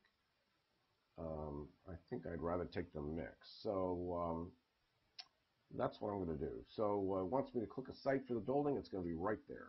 So I get my 2 rubble. I get my royal favor. I pay my officials. And that's that. And now the computer finishes by moving this token up to the next deck. And now it's my turn again. And he took a card from this deck where he was. So now that's down to 4 cards. All right, so now I guess I want to build a store. So I can, and it's going to be a gold store, and I could potentially earn 8 points here. So we want to play one of these guys. And this one gives me a plan. I'd rather, if I'm going to tuck one, I'd rather tuck this one as opposed to this one. This just gives me 1 official. I think a plan is more useful to me right now, especially since I don't have a plan. I just used it to open that public building. So I'm going to play this public building, this builder card to the royal court. I do that by right-clicking it instead of dragging it. So I could drag it up to the royal court. It works the same way as right-clicking as far as my program's concerned. That cost me 1 influence. Because again, there's only 1 opposing official in the office. And now, do I want to recruit or acquire a plan? Right now, I think because I don't have any plans, that's more important to me at the moment. I'm not sure I'm ever going to tuck this card, so I can't guarantee I'm going to ever get its bonus. So while I can, I think I'll grab a plan. I'm going to have to do this as well at some point. I can do it by when I follow up on the computer's next turn, because he's going to be doing a builder action next turn when this token moves over here. Okay, so let's acquire a plan, and which one do I want to acquire is the question. Am I going to be building this one, or am I going to open this one? This is the one I really would like, but it's in the on deck circle. But for the moment, I think I'll grab the blue plan. So if I don't use it for this building, I can still use it for that building. So I'm going to grab a blue plan, this time with only 2 officials on it. So it'll be a little easier to open the building. Okay, let's drag a gold. So I want to build a gold store in this space. This is going to give me a book. Oh, no, I'm sorry. Whoa. What am I doing? It's going into... Wait a minute. That's interesting. Hang on a second. I was going to build here, get a fabric, and score 2 times 4 or 8 points. If I go here, I score 6 points instead of 8 points, but I do get 2 officials. Ooh. And because I took that new plan, that might be more enticing. That might be worth it to me to give up 2 points just for that. So I think that's what I'm going to do. Let's put the store here on this side of the street. And now it wants me to place my public officials. I'll put one where I know Lacerda is going next, and I'll put one where I know Lacerda is going after that. Okay, my store gets built, and I should get 6 points from that. Which rubble am I taking? Okay, I guess I'll grab, well, what did I just get again from that public building? I got a blue and an earthquake. So if I can complete my first rubble set right away if I take a fire rubble. I'm going to be paying more for the store, but not too much more. I think I'm going to grab the fire rubble. So what am I paying for this store? If I take a fire rubble, I'm paying 3, 4, 5, 6, 7, 8, plus 3, 11 coins. So I'll be paying all my money virtually and maybe 1 influence, or some combination thereof. Okay, I'm going to take a fire rubble and complete a rubble set. That moves the rubble set marker into the Marquis's office, as you just saw. That's where they reside until I use them to take an extra decree. Okay, so I have to spend $11 as I calculated. And how much money do I want to convert influence into? I'm at 5 influence now. I'll drop to 3 for 1 coin. I might as well. I don't want my influence to get too low. So I'll just get $1 from influence. Sorry, it's easier for me to say dollar or buck than it is to say real or reis. I'm not even sure if I'm pronouncing that correctly anyway. So my apologies to my Portuguese friends. Okay, so I'm broke. And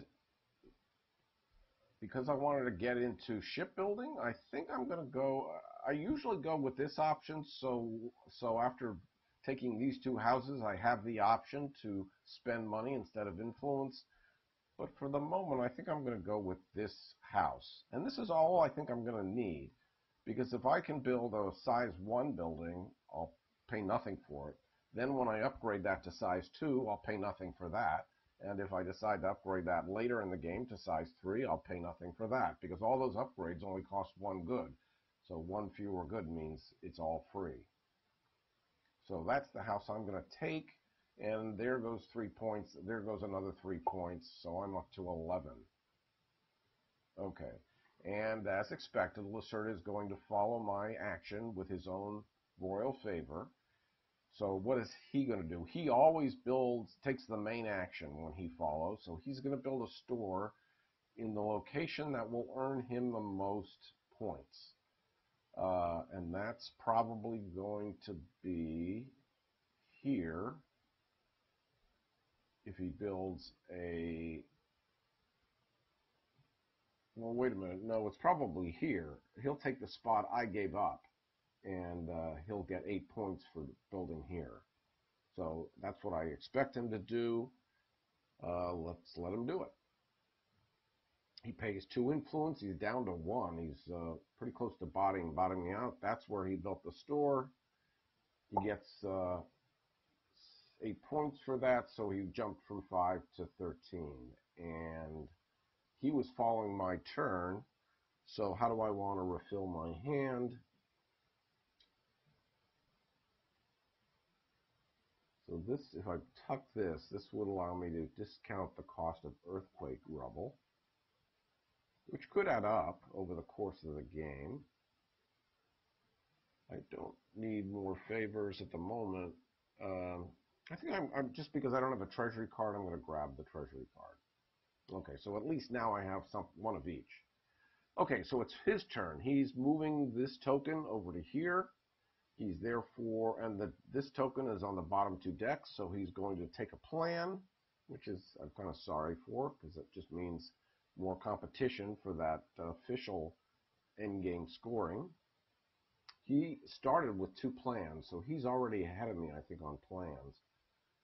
Yeah, he's got a blue and a green plan, so we're equal right at the moment, but he's about to outpace me when he grabs a plan. And then he's going to build a store wherever he can again score the most points, and that will probably be right here, fabric store, that will score 5 points because it matches the color fabric on this public building. Or he might build a fabric store here for the same difference. That'll give him 5 points as well. I can't remember what his logic is. Does he buy the store in the lowest position? I don't remember exactly. Hopefully it's coded correctly. But let's let him take his move. I will follow him, I think. Maybe just to acquire a plan. Okay, so he acquired the plan and he's building the store in row C for 5 points. Okay, so do I want to follow him? Well, how much influence is this going to cost me? The treasure's at 0. It's going to cost me 1 influence, so it'll drop me from 3 to 2. I think it's worth 1 influence to get another plan. and that'll allow me to keep my options open. I can't afford to build a store. I don't have I'm broke. And stores don't really get cheaper until much later on. So let's grab another plan at the moment. And so I have a blue one now, I'll grab a green one. So I have one of each, keeping pace with him. Again, it only works for completed plans, so I gotta make sure I use those plans to open public buildings. Okay, it's now my turn again. What do I want to do now? Oh, I wanted to build a ship. Yeah, we wanted to go shipbuilding. Since I got this little benefit that makes it free, at least for the first ship, and hopefully free if I continue to upgrade, except not if the computer Lacerda may be building a ship of his own, and if he does that, maybe I should wait. Let's see, what's Lacerda going to do? He's here, he's moving here, the token is up on top. He will be building a ship. So maybe I should make him build the cheaper ship, and I should get to build the better ship. There's only one size 1 ship and one size 2 ship in the stack. So maybe it's better to let him build the crappier ship, and I'll get the better one. So I can do that next turn. Okay, so if that's the case, so he's going to get this ship with only one capacity, and I'll build the 2 capacity ship afterwards. So in the meantime, if I don't do that, I can't build a store. I don't have any money. And I could open another public building, but I've got a gold store. There's nothing here that helps as far as gold is concerned. Unless he's going to be going here. I'll be able to follow and use my token to grab a decree. 2 decrees, actually. Wow.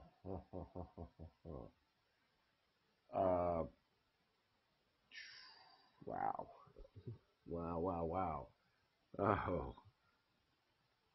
What do I want to do? Do I want to actually go to the... He doesn't have a token for the marquee, so maybe I go there twice.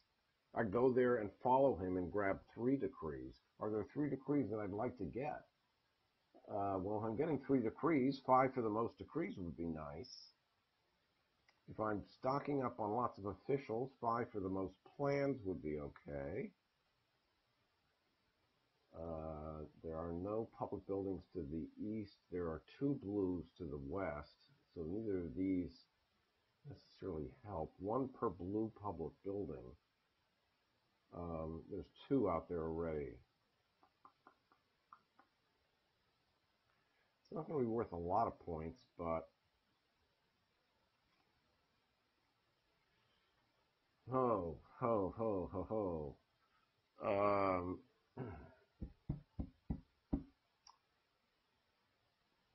I think that's what I'm going to do. Since he can't follow me, I might as well go that route. So that means I have to visit with the marquee. I think I'll save this one because it has a favor on the bottom of it. And I will just play this to the royal court.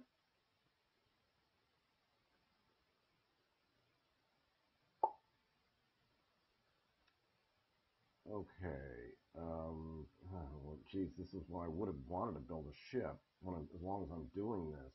Ooh, so maybe this was not a good idea. Maybe I should wait on this action too. Maybe I should just tuck and grab some cash.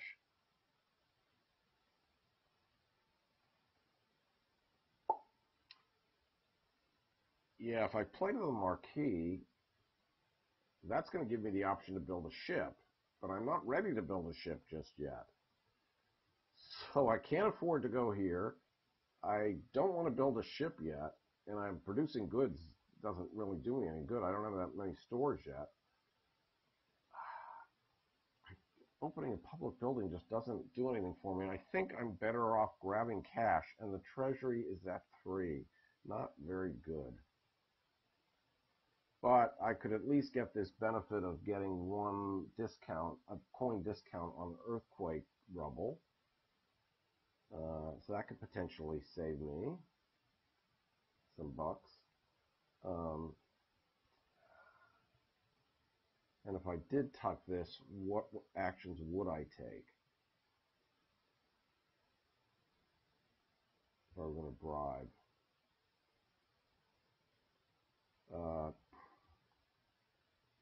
More officials are going to hurt him. He's at 0 influence, but if he's building a ship in a moment, he is going to earn a lot of influence. When Lacerda builds a ship and gains influence, he gains influence for the ship that he builds, which is going to have 3 influence on it. Plus, he gains all the influence on my player board, which at the moment is 0, fortunately. So that'll bump him from 0 to 3. But if I got some royal officials, I could really get him down to back down to 0, and maybe every time, that way every time he pays influence, he'll start losing points.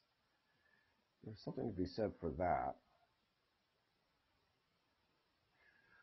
Wow, so many decisions. Well, let's.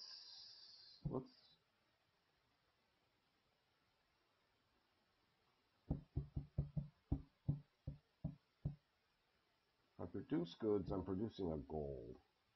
It's not terrible. It's kind of a waste. No, I'm going to wait on that. Let's tuck this card, this treasury card. It'll get me $3. Not great. Brings the treasury back up, which bumps up the influence to +1. That will again hurt him, hopefully more than it'll hurt me, although my influence is pretty low at the moment as well. Okay, so what did we want to do? We wanted to put out some more officials to make it harder for him. That's going to cost me a gold because I don't have any fabric. So let's do that. I'll put another official here and another official here. So when he gets here, he'll have to pay 4 influence. If he builds a ship, so wait a minute, he's at 0 now, he goes here, he pays 4 influence, he loses 4 points right off the bat. That's not bad. Okay, I think that's good. So a different office, that other official is going to go there, and now do I want to give up my last good? Basically, I'd be trading a book for a gold. And it would reduce the price of gold, which I don't think I want to do at the moment. I want to keep gold at the price it's at, which is 6. So I think maybe I'll stop right there.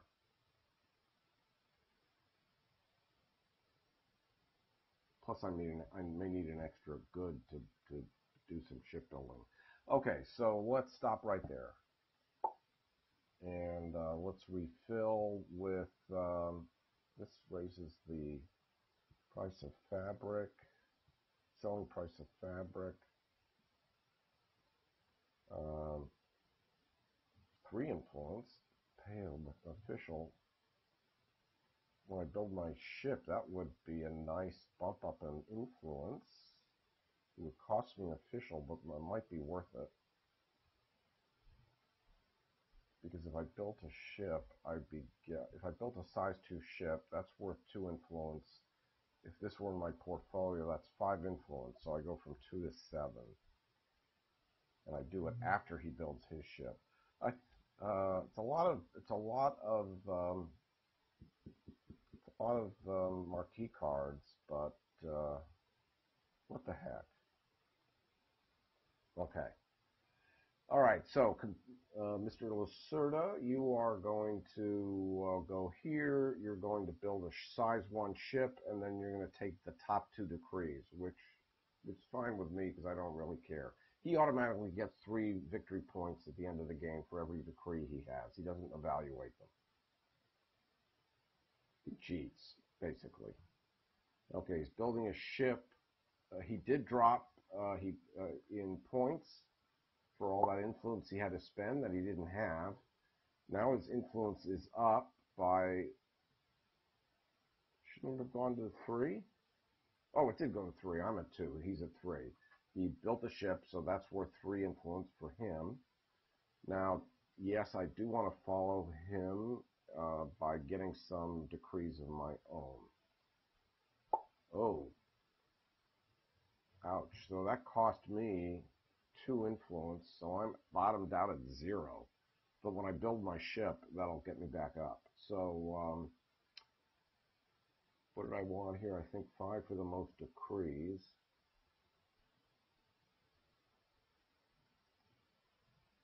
And yes, I will use my rubble marker in the Marquis' office to take another decree. What did he reveal here? East Blues. Let's see.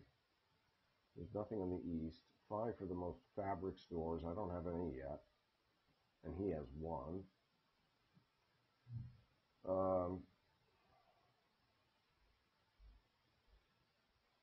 I think I'll go with 5 for the most... 5 for the most plain officials. That couples very nicely, so I want that one. Yeah, I forgot. So that I'm getting that as well. Okay, he ends his turn, and now it's up to me, and I guess I'm going to build a ship, which is going to cost me a good... And it's going to cost me an awful lot of influence. Ouch.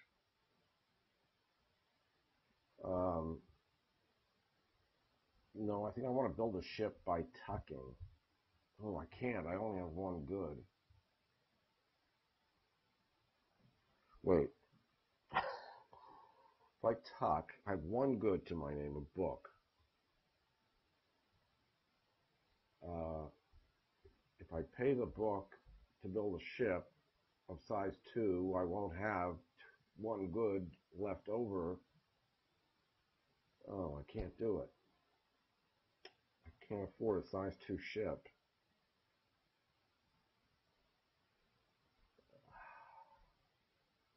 Darn it.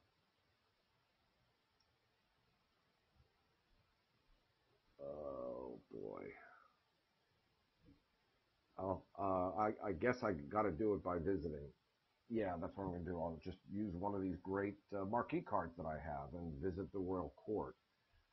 And I might as well use this one.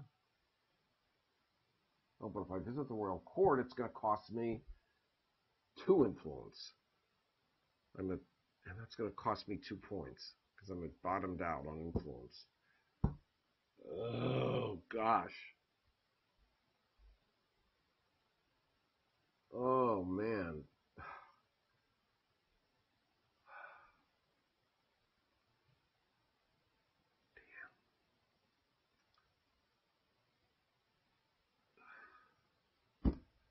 Oh, not having money is not a good thing. Another $3 from a... I don't have another treasury card. Oh, jeez. I don't want to lose points. I can't afford to lose points. He's already at a 13 to 11. Oh, man.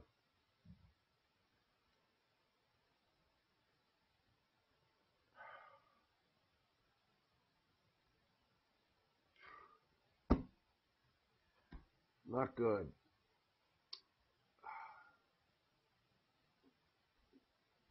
Well, I could sell a good to his ship, but that's going to earn him a point. At least it'll get me some money. But then I'll be completely without goods. Oh, jeez.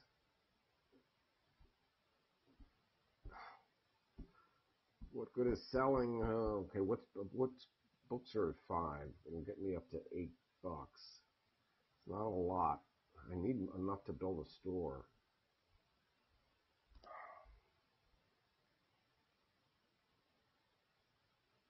What if I built a store on a spot? Okay, let's think about this. Or even open a public building on a spot with a 5 coins on it. There are no public buildings with 5 coins. But there are public buildings with goods. And there are stores with 2 stores that I could build that would get me some money. And that would help me pay for the store. Could I afford either of these stores? If I go here and take an earthquake, this would cost me, the treasures are 3, it would cost me 1, 2, 3, 4, 5, 6, plus 3 is 9.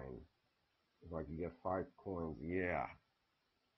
Maybe I will build a store. I can't, even if I get $5, it's not going to be enough. Oh, jeez. All right, so I'll play this one to the royal court. He won't be able to follow me. So I've lost my 2 points. Did I make that clear during my presentation? Yeah, I may not have said that, so let me explain. If you don't have enough influence, then and you can't use money, there are special abilities, as you saw, that allow you to substitute money for influence. If you don't have any influence and you don't have any money and you can't use money to pay the influence, then it basically comes off your points. So the 2 influence I had to pay to visit the Marquis's office because of these 2 officials resulted in 2 points. But I'll get some influence now by building a ship.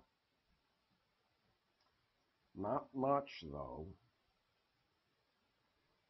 Not as much as I'd like. But at least I'll be able to start selling goods, which I don't have yet. I don't think this is a good idea, but I'm building a ship. Building a size 2 ship. Cost me the 1 good that I have. Put it right there. It's only going to get me, what is that? Worth 2. 3 influence? A size 2 ship is worth 2 influence. Why did I go up to... Oh, I went up to 2. Sorry. I'm not seeing things right. Okay, which decree am I taking? Alright, so let's reevaluate. 1 per green public. There are no green public buildings yet. 2 per east blue public. There are none yet.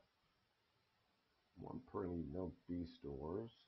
5 for the most fabric. 5 for the most plans. I can open a lot of public buildings. We've got 2 blues and a green. And I've got 2 greens and a blue.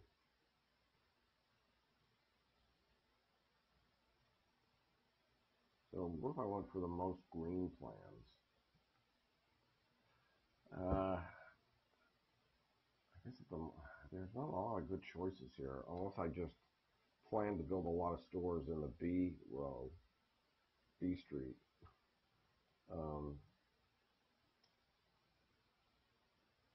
Maybe that's where I should focus my public buildings. That's worth up to 5 points. I can get the computer to build there.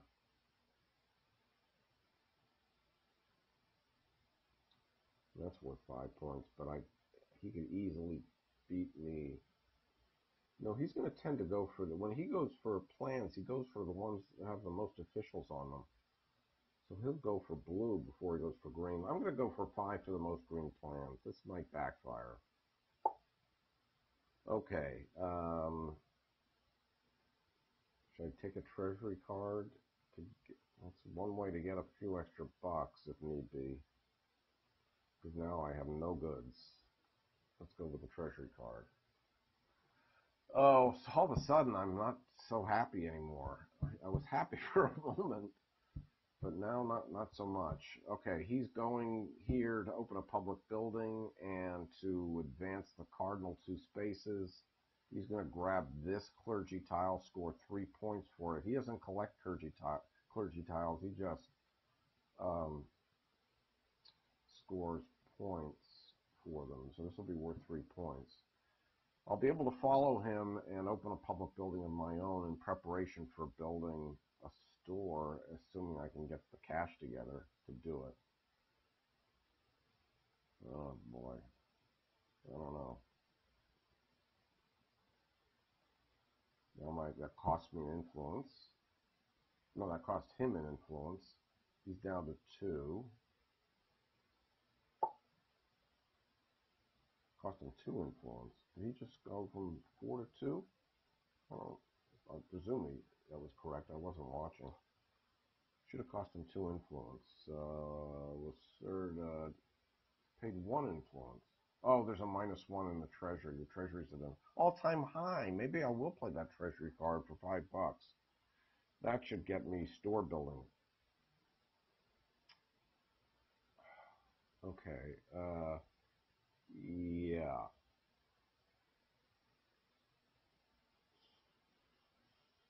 So where did he build?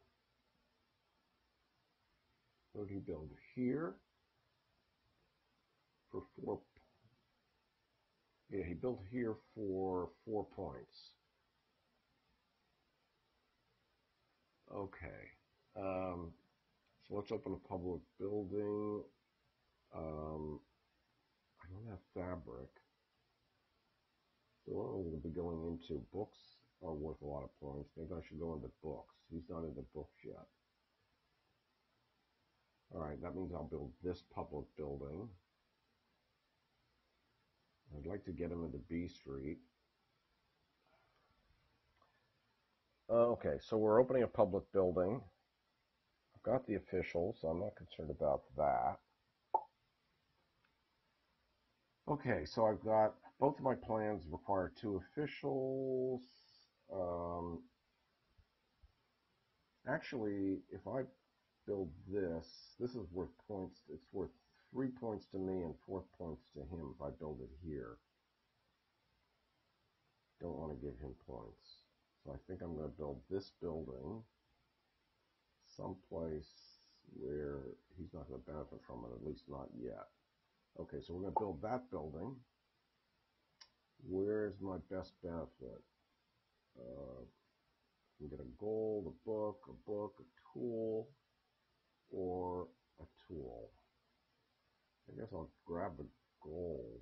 No, but if anything, maybe I want to go on B Street because there's a decree here for B stores. So there's a book on that side and a book on that side. This gives me, this will give me a red and a blue rubble, which should get us, this should end the period sooner, although he's way ahead on points now. Rushing the end of the game is not necessarily going to help, but I think I don't see a better choice right now. So let's put it there. Gives me a red and a blue rubble, and I will return this official since he's not going to be visiting this office for a bit, and I'll return this official. Well, does it really matter? Nah.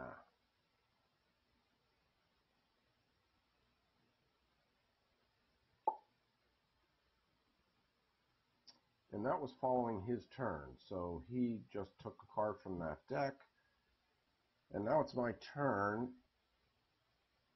I'm in the same predicament, aren't I? I don't have enough money to build a store. Unless I build a store in this row. Oh shoot, maybe I wasn't thinking. Maybe the public building should have gone here instead.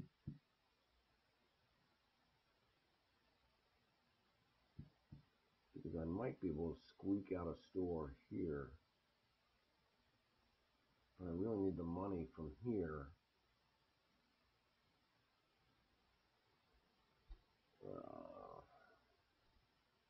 2, 3, 4. The treasury's up to 5 now, so the price has even gone higher. Got some influence, 2 coins worth of influence. I don't really want to bottom out at 0 again.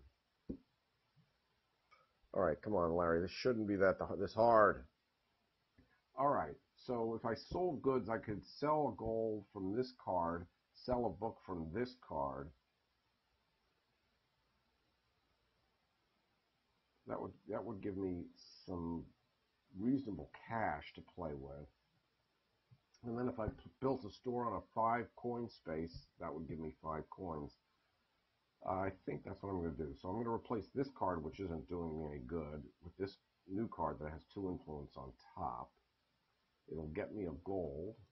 I will then sell goods, and I will sell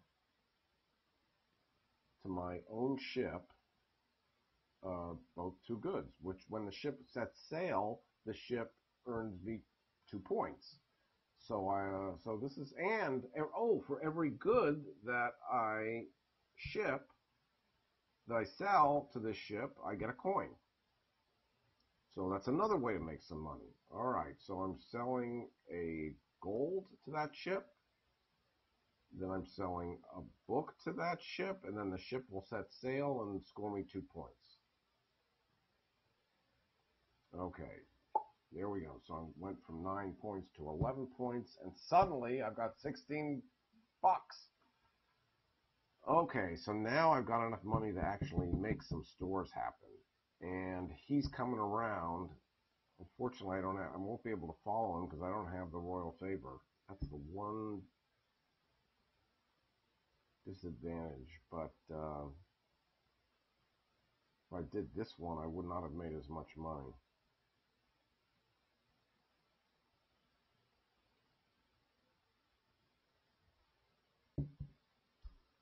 Okay, what card do I want? I've got one of each. Ooh. Selling price of gold is $2 more. Would have been nice to have that a second ago.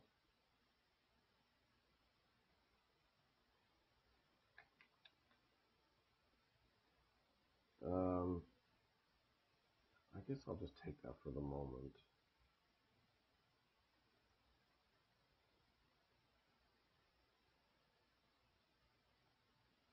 Okay, this is, I'm kind of sorry I can't follow him here on this visit, but them's the breaks.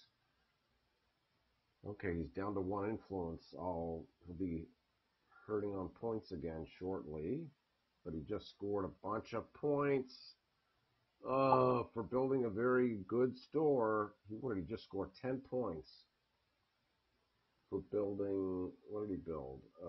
Here? Yeah, and he scored off that public building and that public building, I think. Or unless he built this one. I wasn't watching carefully enough. Both score him 10 points. Wow. It's hurting. I'm hurting. Let us play a builder card to the royal court. Lacerda will not be able to follow.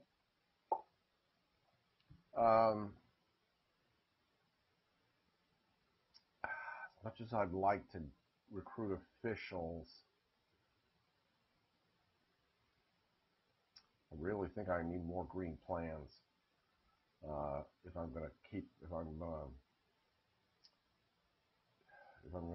with him on plans and on officials. So I'm going to take a plan, and it's going to be a green plan.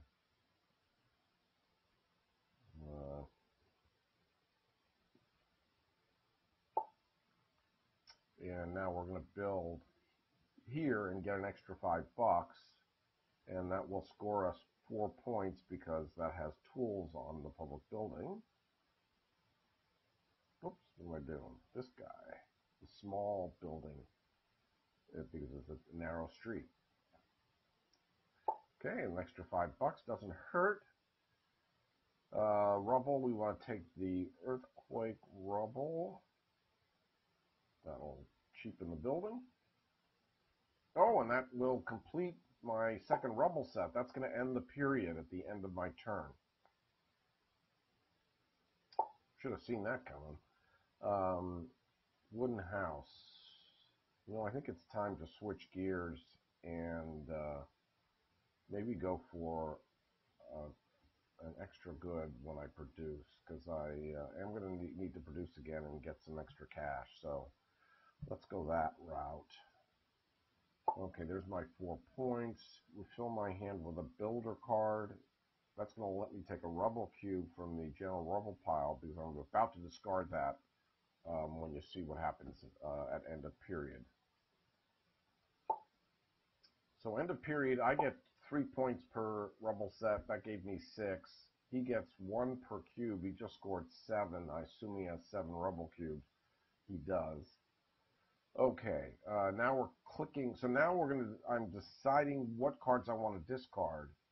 And if I discard noble cards, I can get their bonus at the bottom for each type of noble card I have. Unfortunately, I don't have all three types, so I'm not going to do as well as I would have liked. But this one will give me a rubble from the pile, so I'll grab maybe a red for a change. I have this bonus, so earthquake and fire rubble are exactly the same cost.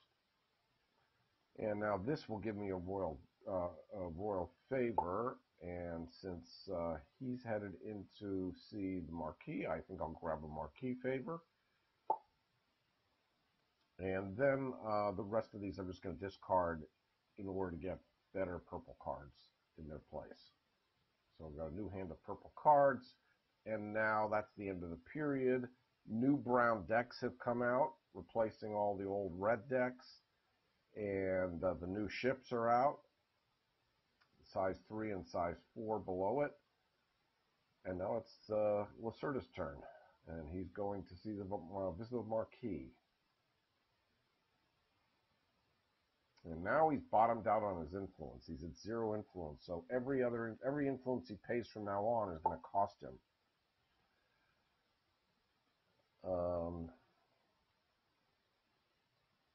And yes, I want to follow.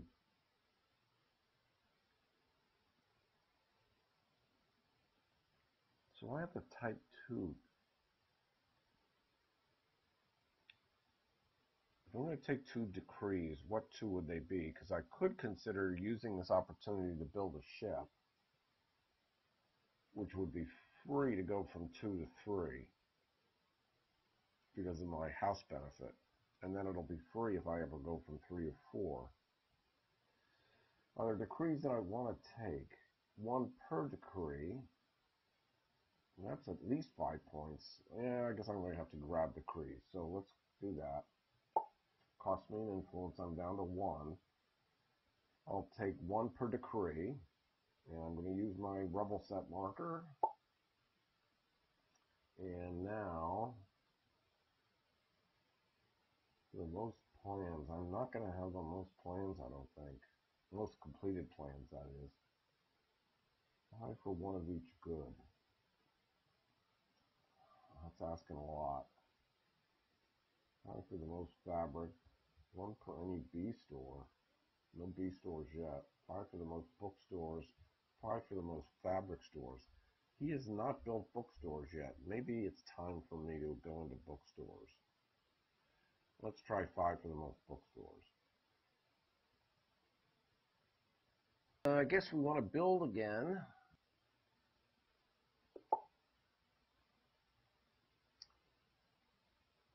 And we want another green plan.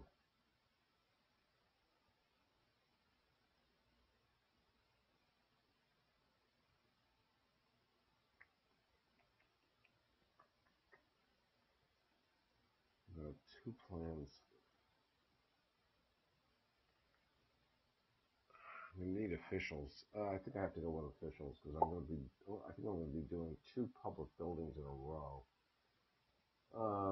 And I'll have to use one of my blue plans, even though I really want to be using green plans. Where's he going next? I'll put one there. I'll put one here. And we're building a bookstore there. That's going to break me, but it's the best I can do. I get a favor. I guess I'm going to grab one of these. So, yep. So I can follow his action at the king next turn. I'll take a earthquake rubble or fire rubble, actually. What do I have? I have a fire rubble, so I'll take an earthquake rubble. And this should cost $12. It should use everything I got. It did. It zeroed out my influence and took all my money. And now a wooden store. And again, I think I'm going to go for lots of production. So choose a Or to refill my hand, I guess we'll go for a builder. I'm sorry, a marquee. And it is Lacerda's turn. He is going to open a public building. And he's at 0 influence, so it's going to cost him 2 points. No, 1 point, because the treasury's at -1. So 2 minus 1, 1 point. But it's also going to cost me to follow him as well. No, it'll cost me 0. 1 minus 1 is 0. So I'm okay for the moment. So let's continue. He should lose a point. He does. He's moving the cardinal. He's causing church scoring to happen. And that's where he put his public building so we could score his fabric store. And now I want to follow. Church scoring won't occur until the end of his turn. I'm going to follow by opening up a public building. And I want to score again for this bookstore, which means I'm going to use my green. I want to use this one and place it on Bookstore Row. And that will get me my next rubble set, because I'm going to get a blue and a red out of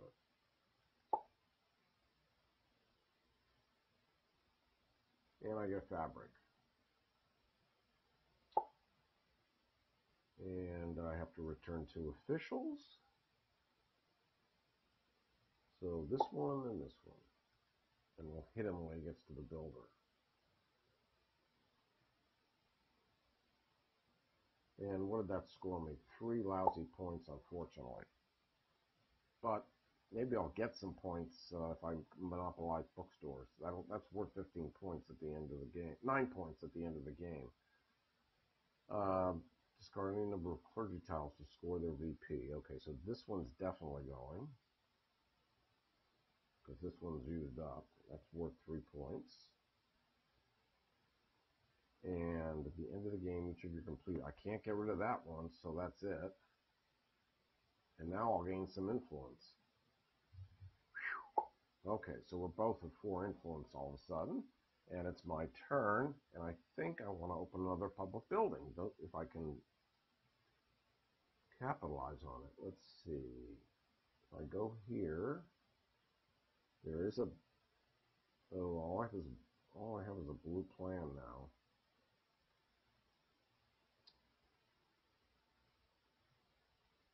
So I didn't take a plan earlier.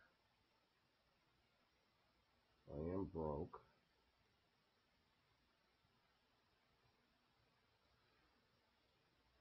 I have a tool to my name.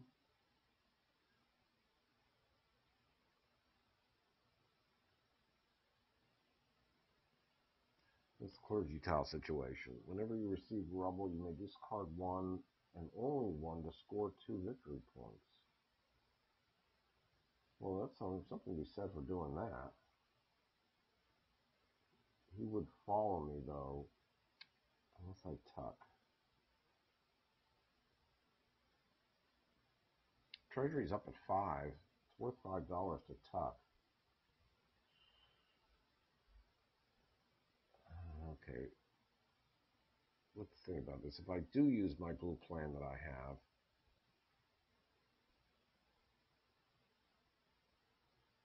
where would this go? Gold and tools.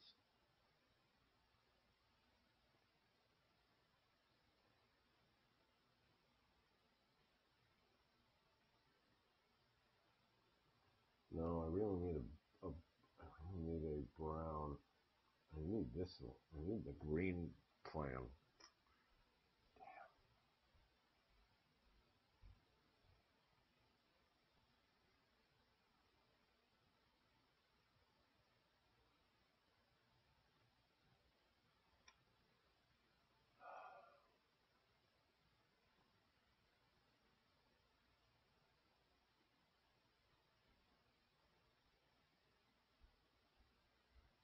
Oh, wait a minute. I could play this and score for my tools. Here. Again, it's only worth, it's worth $4. And it'll get me a blue. Okay, that's a nice mix. And a fabric. All right. So I guess what am I doing here? Opening a public building. He will follow me if I do it.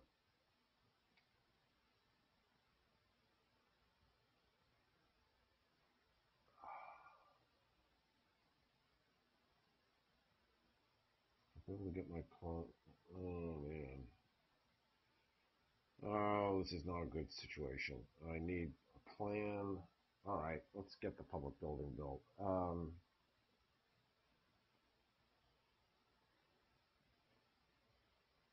Is there a better way to do it? Right. Sponsor, that's going to cost me $5.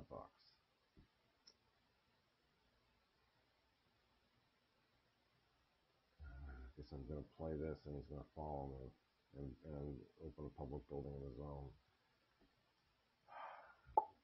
Oh my god. Move the cardinal, take a royal favor. Ooh. I can get a plan on my next turn if I take a royal favor. Let's do that. Grab a green. Put the site for the new public building. It's this one, so it's going here. It could have gone up there. Ooh, a decree. Would that have been a better choice to get a decree? No, I want the royal favor so I can follow him next turn. Okay, he's following me as I expected. So he's going to build a plan somewhere right there. So he scored me some points, he scored him some points. Choose a card to refill. I want a king. Okay, now it's his turn. He's going to the builder. He'll be building a store. I'll be able to follow. Adding some officials.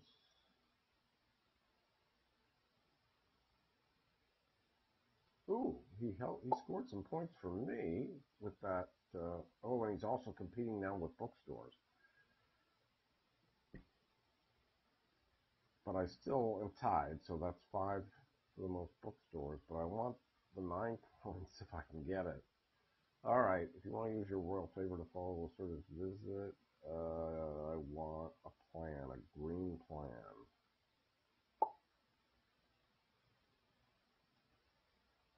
3 officials on it. What? Seriously? Oh, I have 4 rebel sets. Oh, how did I miss that? We're ending the game. It's the last round, folks. Well, and I don't have the money to build a store. Man, this is what I get for not keeping track. Okay, how can I get the most points here?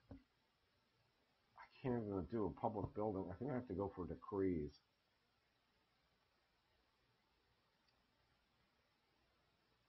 Maybe I can... What's over there? 5 for the most fabric stores, 5 for the most tool stores. He doesn't have any tool stores. I have 1. Okay, I guess that's where I'm going to go. It's the last round. I don't have a whole lot of choice. So we're going. He's not going to be able to follow. Okay. If I build a ship. Oh, producing goods at this point doesn't help me. It's the last round of the game. You don't get anything for goods. But I could get something for the ship, and it would cost me a good. But I have it. I'll just upgrade that ship. Okay.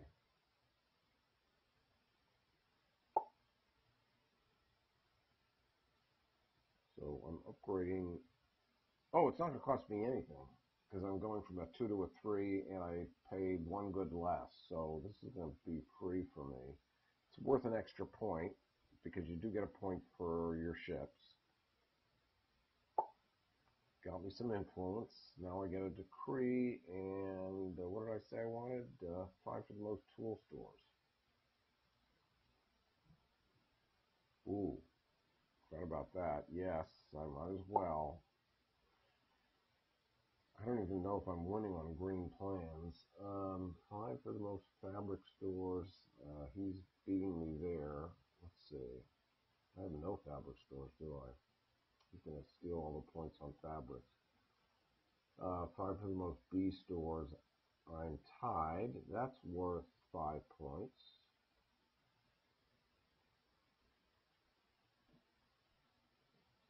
He's not about to build another store. 5 for the most fabric. Yeah, I'm going to go 5 for the most B stores, which is 5 for the most or tied for the most B stores. Okay, and it doesn't really matter when we form my hand here. And he gets his last turn. I don't even know how badly he's going to beat me. All right, folks, here we go. I think it's going to sting. Maybe I won't get clobbered as badly as I thought. I wonder if I did okay on the officials. Let's see what happens. Oh my God, I won! Get out of here! Holy crap! I didn't see that coming. I was sure he was going to kill me. Oh man. Oh my God. Okay. I've got to get a hold of myself. This first time I won. Oh my goodness. Wow. Okay. So let's break it out. We didn't go into detail in the explanation as to how you score points, how the endgame scoring works. I sort of just gave you a summary. So let's go into a little bit more detail here. So I started with 37 points, just that I accumulated over the course of the game. I'm still amazed. Okay, you score for your ships, the capacity of your ship. So I have a capacity 3 ship. That's worth 3 points. He has a capacity, Lacerda has a capacity 1 ship. That's going to be worth 1 point when we get to him. You get 3 points for every one of your rubble sets. And he scores 1 point per rubble. So that's 4 rubble sets for me. That's 12. And yeah, he had 11 rubble. Okay, so gold stores. Okay, so the most gold stores gets 3 and in a 2-player game, you ignore the middle value. You only do second place on the last third value. So it's 3 points for first place on gold, 1 point for second place in gold. We tied with 1 each. So we split 3 plus 1 2 ways. So we each got 2 points for the gold stores. On bookstores, you get 9 points for first place, 3 points for second place. We each had 1. We tied. So that's 12 points split 2 ways. Each of us gets 6. I was the only one who built tool stores. But unfortunately, tool stores are only worth 6, 4, and 2. So that's 6 points to me, and it should be 0 to him. So if I come down, he should not have gotten anything on tool stores, and he didn't. Okay. So 6 points for tool stores. Money, you cash out your influence. I have $4 worth of influence, but I didn't have any money. You divide by 5, so 4 divided by 5 is 0. So 0 points for money. 5, now all my decrees. 5 for the most tool stores. I tied, which I did, so I got 5 for that. Most bookstores. Oh, I did have the most tool stores, so that was 5. We tied on bookstores, but that still counts, so that's 5 for bookstores. 5 for the most B stores. We tied, worth 5 points. 5 for the most green plans. I either beat him. So let's see what I had. I had 3 green plans, and he ended up with 1 green plan. and we each ended up with 4 plans. But remember, each one of my plans gets an extra official, so I had 3, 6, 9, 13 officials when we get there, and he had 11 officials. So that tile, that clergy tile, is going to score me a lot. Anyway, I did have the most green plans. That's 5 points. I did have the most officials because of that clergy tile, so that's 5 points. 5 for the most decrees. Really, he didn't. I had 1, 2, 3, 4, 5, 6, 7, and he had 1, 2, 3, 4, 5, 6. And 1 point per decree, worth 7 points. Most completed plan officials, I beat him because of that clergy tile, so that's 15 points. Wow. And you get 2 points per royal favor. I didn't have any, neither did he.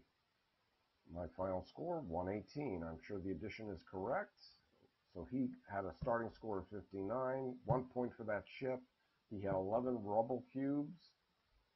5, yep, 11. That's 1 point per cube for him. Most gold stores, the 2 split 2 ways. Most bookstores, 6 split 2 ways. Most fabric stores, he did get all 9 points, and I got 0.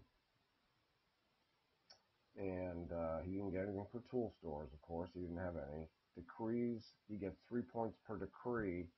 3 times 6 is 18. Second most completed plan officials is worth 5 to him. Nothing for royal favors. Wow. So, where does that put me in the category? I've never had to think about this before because I've never really won. I've always gotten jester mode. So this is the first time I've won. So let's see. Now I'm really curious. So if I go into this summary, and that's end of the game. Oh no, I want solo mode actually. Solo rules. Here we go. Court servant. If you have more VP than Lacerda, which I did, you have 4 or more stores. Well, am I gonna even make it to King's favorite? You have to have at least as many stores as the AI. I had 1. No, well, I had 3. He had 4, so I couldn't compete with him on stores. But did I get court servant at least? If you have more VP, I did. If you have 4 more stores, no, I don't. I only have 3 stores. I'm still a jester, even though I beat him for once. Okay, well now I know I need to build more stores. And money has been a problem for me. But, hey, I'm thrilled just that I even beat him. Anyway, that's how the solo game works. I hope you enjoyed it. Didn't really run into too many bugs. And if you saw any mistakes that the program made or any critical mistakes or stupid things that I did, I'd be happy to hear all about it in the comments section. Otherwise, hope you got a lot out of this, folks. Thanks for watching. Bye-bye.